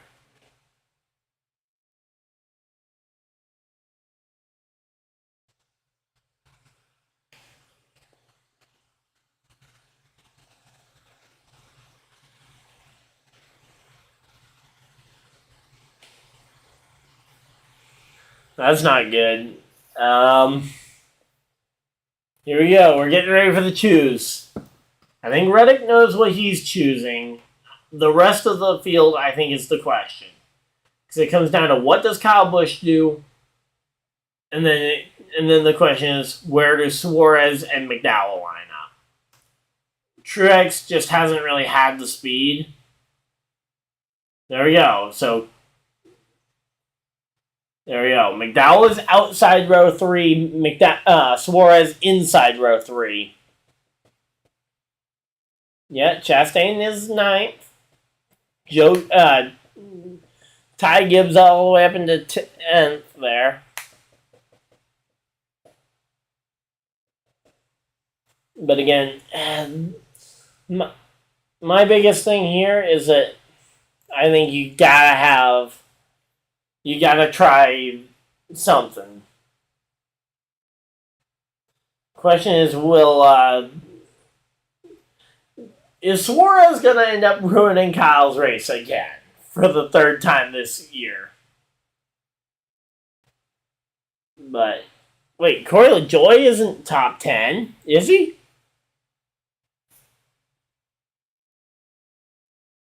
Yeah, Corey LaJoie is not top 10. Patrick? We're going to have to wait and see here, but yeah, I don't think Corey LaJoie is in that top 10. I mean, show the top 10 NASCAR, but yeah, I don't think Tom's heartburn turn, but yeah. He gained 5 spots, but I saw the top 10. Let's say,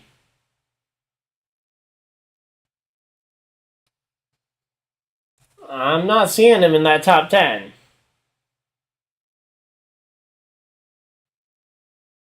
I think he's starting 12th. I think he's outside row 6. Patrick, I think he's outside row 6, not 5. It might even be row 7, honestly, looking at that, because I think I see him in the back there. Chastain is light blue on the inside there. The 7 is a green car today. The 7's a green machine this week. Oh, Kyle gets it! He's taking him 3 wide. Here we go. Come on, Kyle. No. Kyle holding it tight. Here comes Chastain. Here we go. 45 and 8 racing side by side through the S's. There we go. So Reddick got clear, but he does not have the gap that he had last time getting ready for these next set of corners here.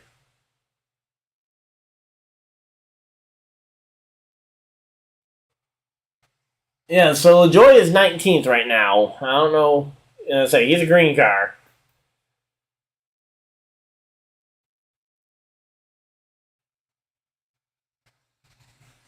So here we go.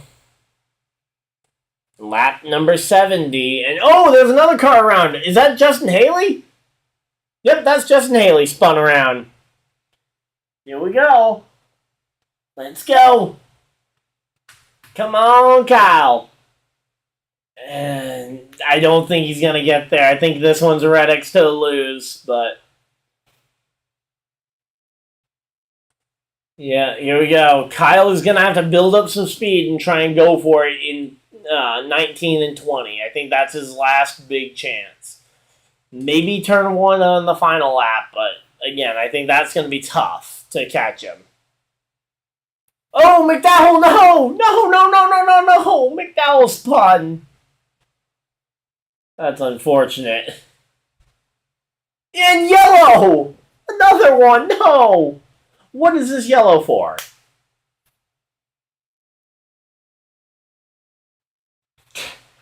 Daniel Suarez with another yellow. Oh my.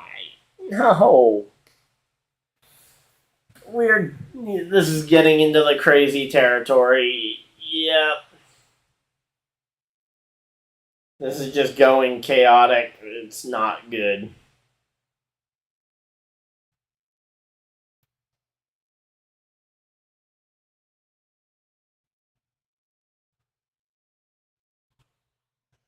Yeah, this race is not over, but man, do I wish it was. Because again, I think we're getting into crazy territory.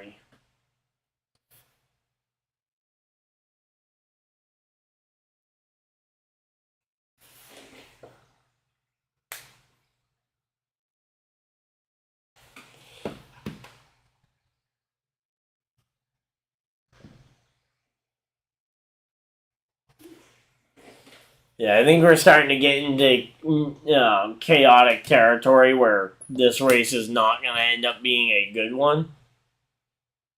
Todd Gilliland up to 9th? Nice. We'll have to wait and see if he ends up staying there. Hey, my pre-race pick is back in the top 10. Jordan Taylor. He was my pre-race pick to win the race. And so he got shuffled really badly at the start of this, in the mid part of this race, so I ended up taking him out of my lineup. But I wouldn't mind seeing him actually go for the win, though. Let's see. Got another overtime, which means it's going to extend this race even further.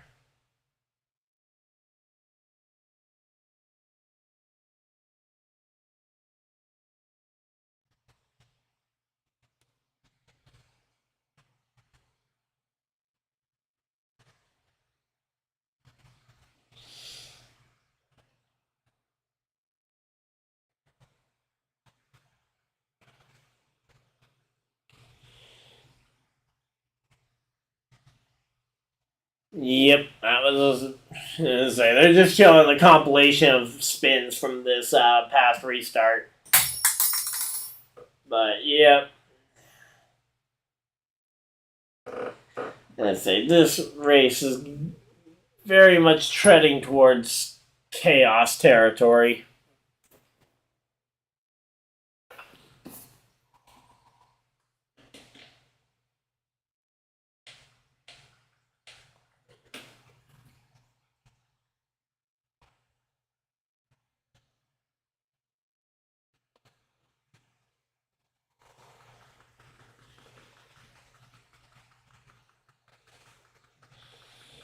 Yeah, Blaney got wrecked again. Yeah, that happened. The cartoon anvil hits Ryan Blaney yet again. But yeah, man, this race is dragging on just a bit now.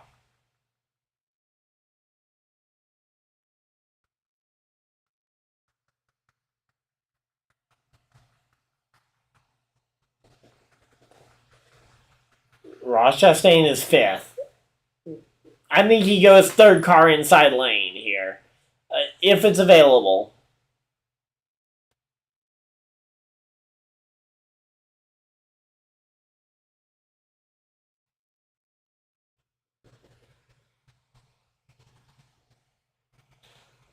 Say Chastain is going to send it. That is a foregone conclusion. The question is into who? Like, who is he going to send it into? And he was fourth in 2021 back when he drove the 42 for Ganassi. That's pretty cool to see. Let's see what's going to happen here. This race is definitely extending into crazy territory.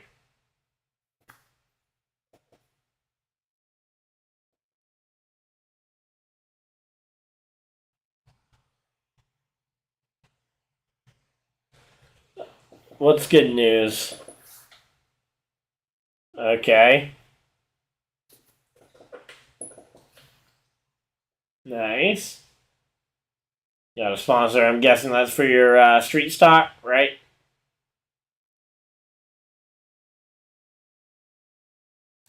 I can't wait to hear about it later, Patrick. Bristol Dirt's going to be fun on Easter night. Ooh, Mobile One. That's a cool sponsor to have.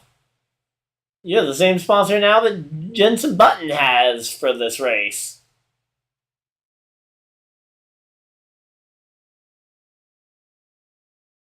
Nice job. Good. So, here we go. They're talking about Richmond next week. So, again, Richmond next week's going to be fun. I'm looking forward to the dirt race. But, yeah, can we please end this race? Because, again, it is starting to get towards silly territory.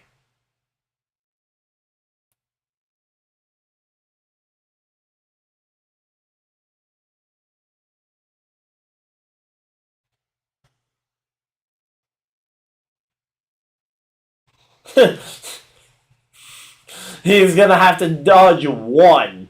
Literally the number one bullet. But, yeah. That's funny. They're talking about how many more bullets he has to dodge. And it's like, yeah, he's got to dodge Chastain, the number one bullet.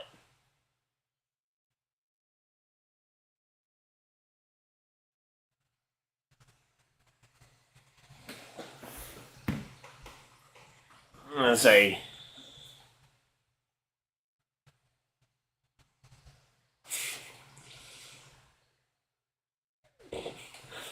I don't know about that. I think he just has to dodge one bullet. Oh, wait, what? Oh, wait, Byron took the inside third row. That's why Chastain went outside second row. Alright, that makes some sense. So, you're going to have... So, Reddick is going to have to block on the inside lane. You've got Kyle Busch and Byron trying to make this happen. And on the outside, he's got Bowman to his outside and Chastain, who's going to be trying to do something.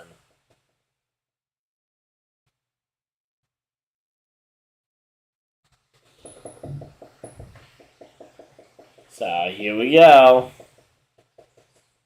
What's going to happen here?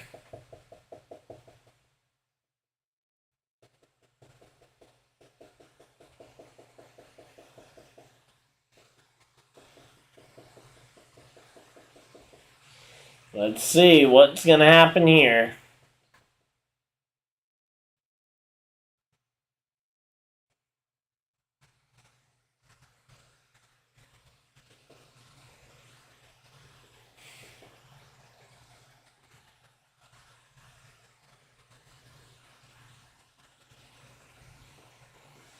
So, here we go.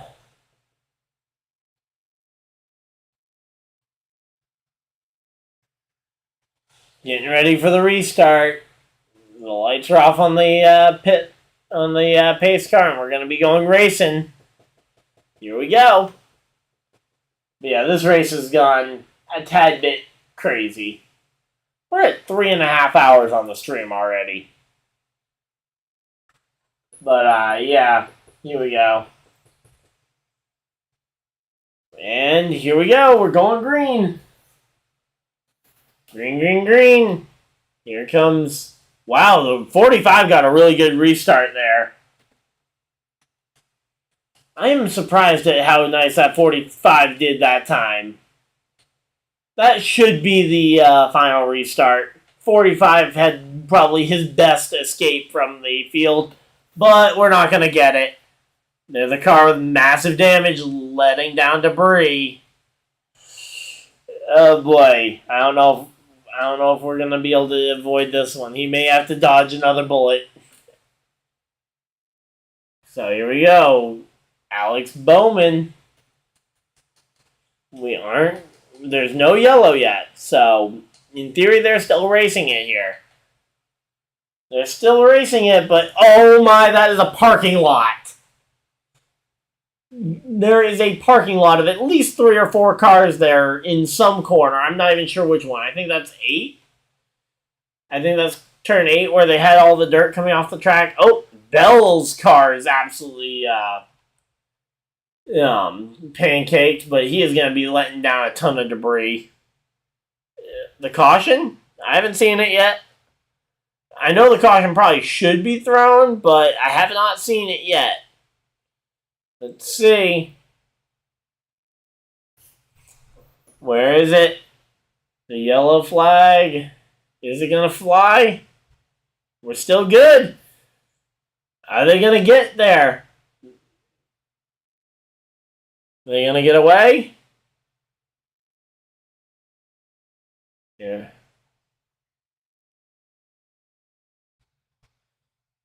Here we go. Let's see. Reddick is through. Here we go. Coming down to turn 19. Turn 20. Here we go. All he needs to do is get to the white. Yeah, all he needs to do is get to the white. And the race will end. This will be the last restart. The race will be 75 laps. Whether it ends under yellow or green. And Reddick has dodged every bullet they have thrown at him this race. Now he just needs to not make a mistake. Just don't be the caution, and you pretty much have this. I am really surprised by this finish here from Reddick. He has done absolutely spectacularly. Again, this restart was probably his most dominant looking one yet. Now Kyle Busch with slightly older tires, wasn't able to really hold on. But yep, here we go. Kyle Busch is going to be runner-up, it looks like. Bowman's going to try and take second from him. But I don't see Kyle Busch getting past. Maybe. But yeah, here we go. Down the big straightaway, but yeah. Reddick's got this. No challenge in sight here for the number 45 car here.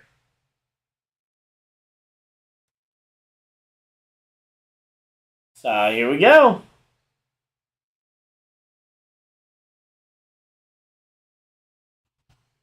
Let's see what's going to happen.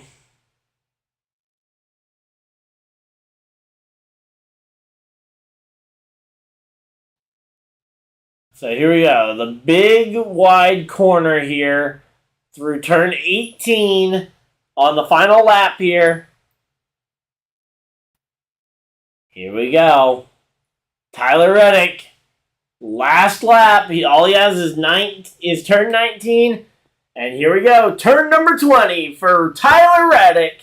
And Tyler Reddick will go on to win at Circuit of the Americas here in the NASCAR Cup Series. Tyler Reddick wins on the 2023 season. He is in the playoffs. The number 45 car, once again, will compete for a championship in September.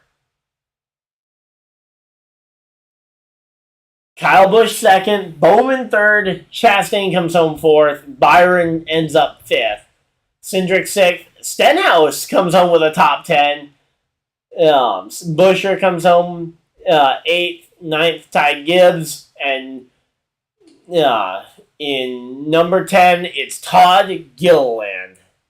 We'll run through the rest of the finishing order real quick, and then I'm going to hop off. But here we go.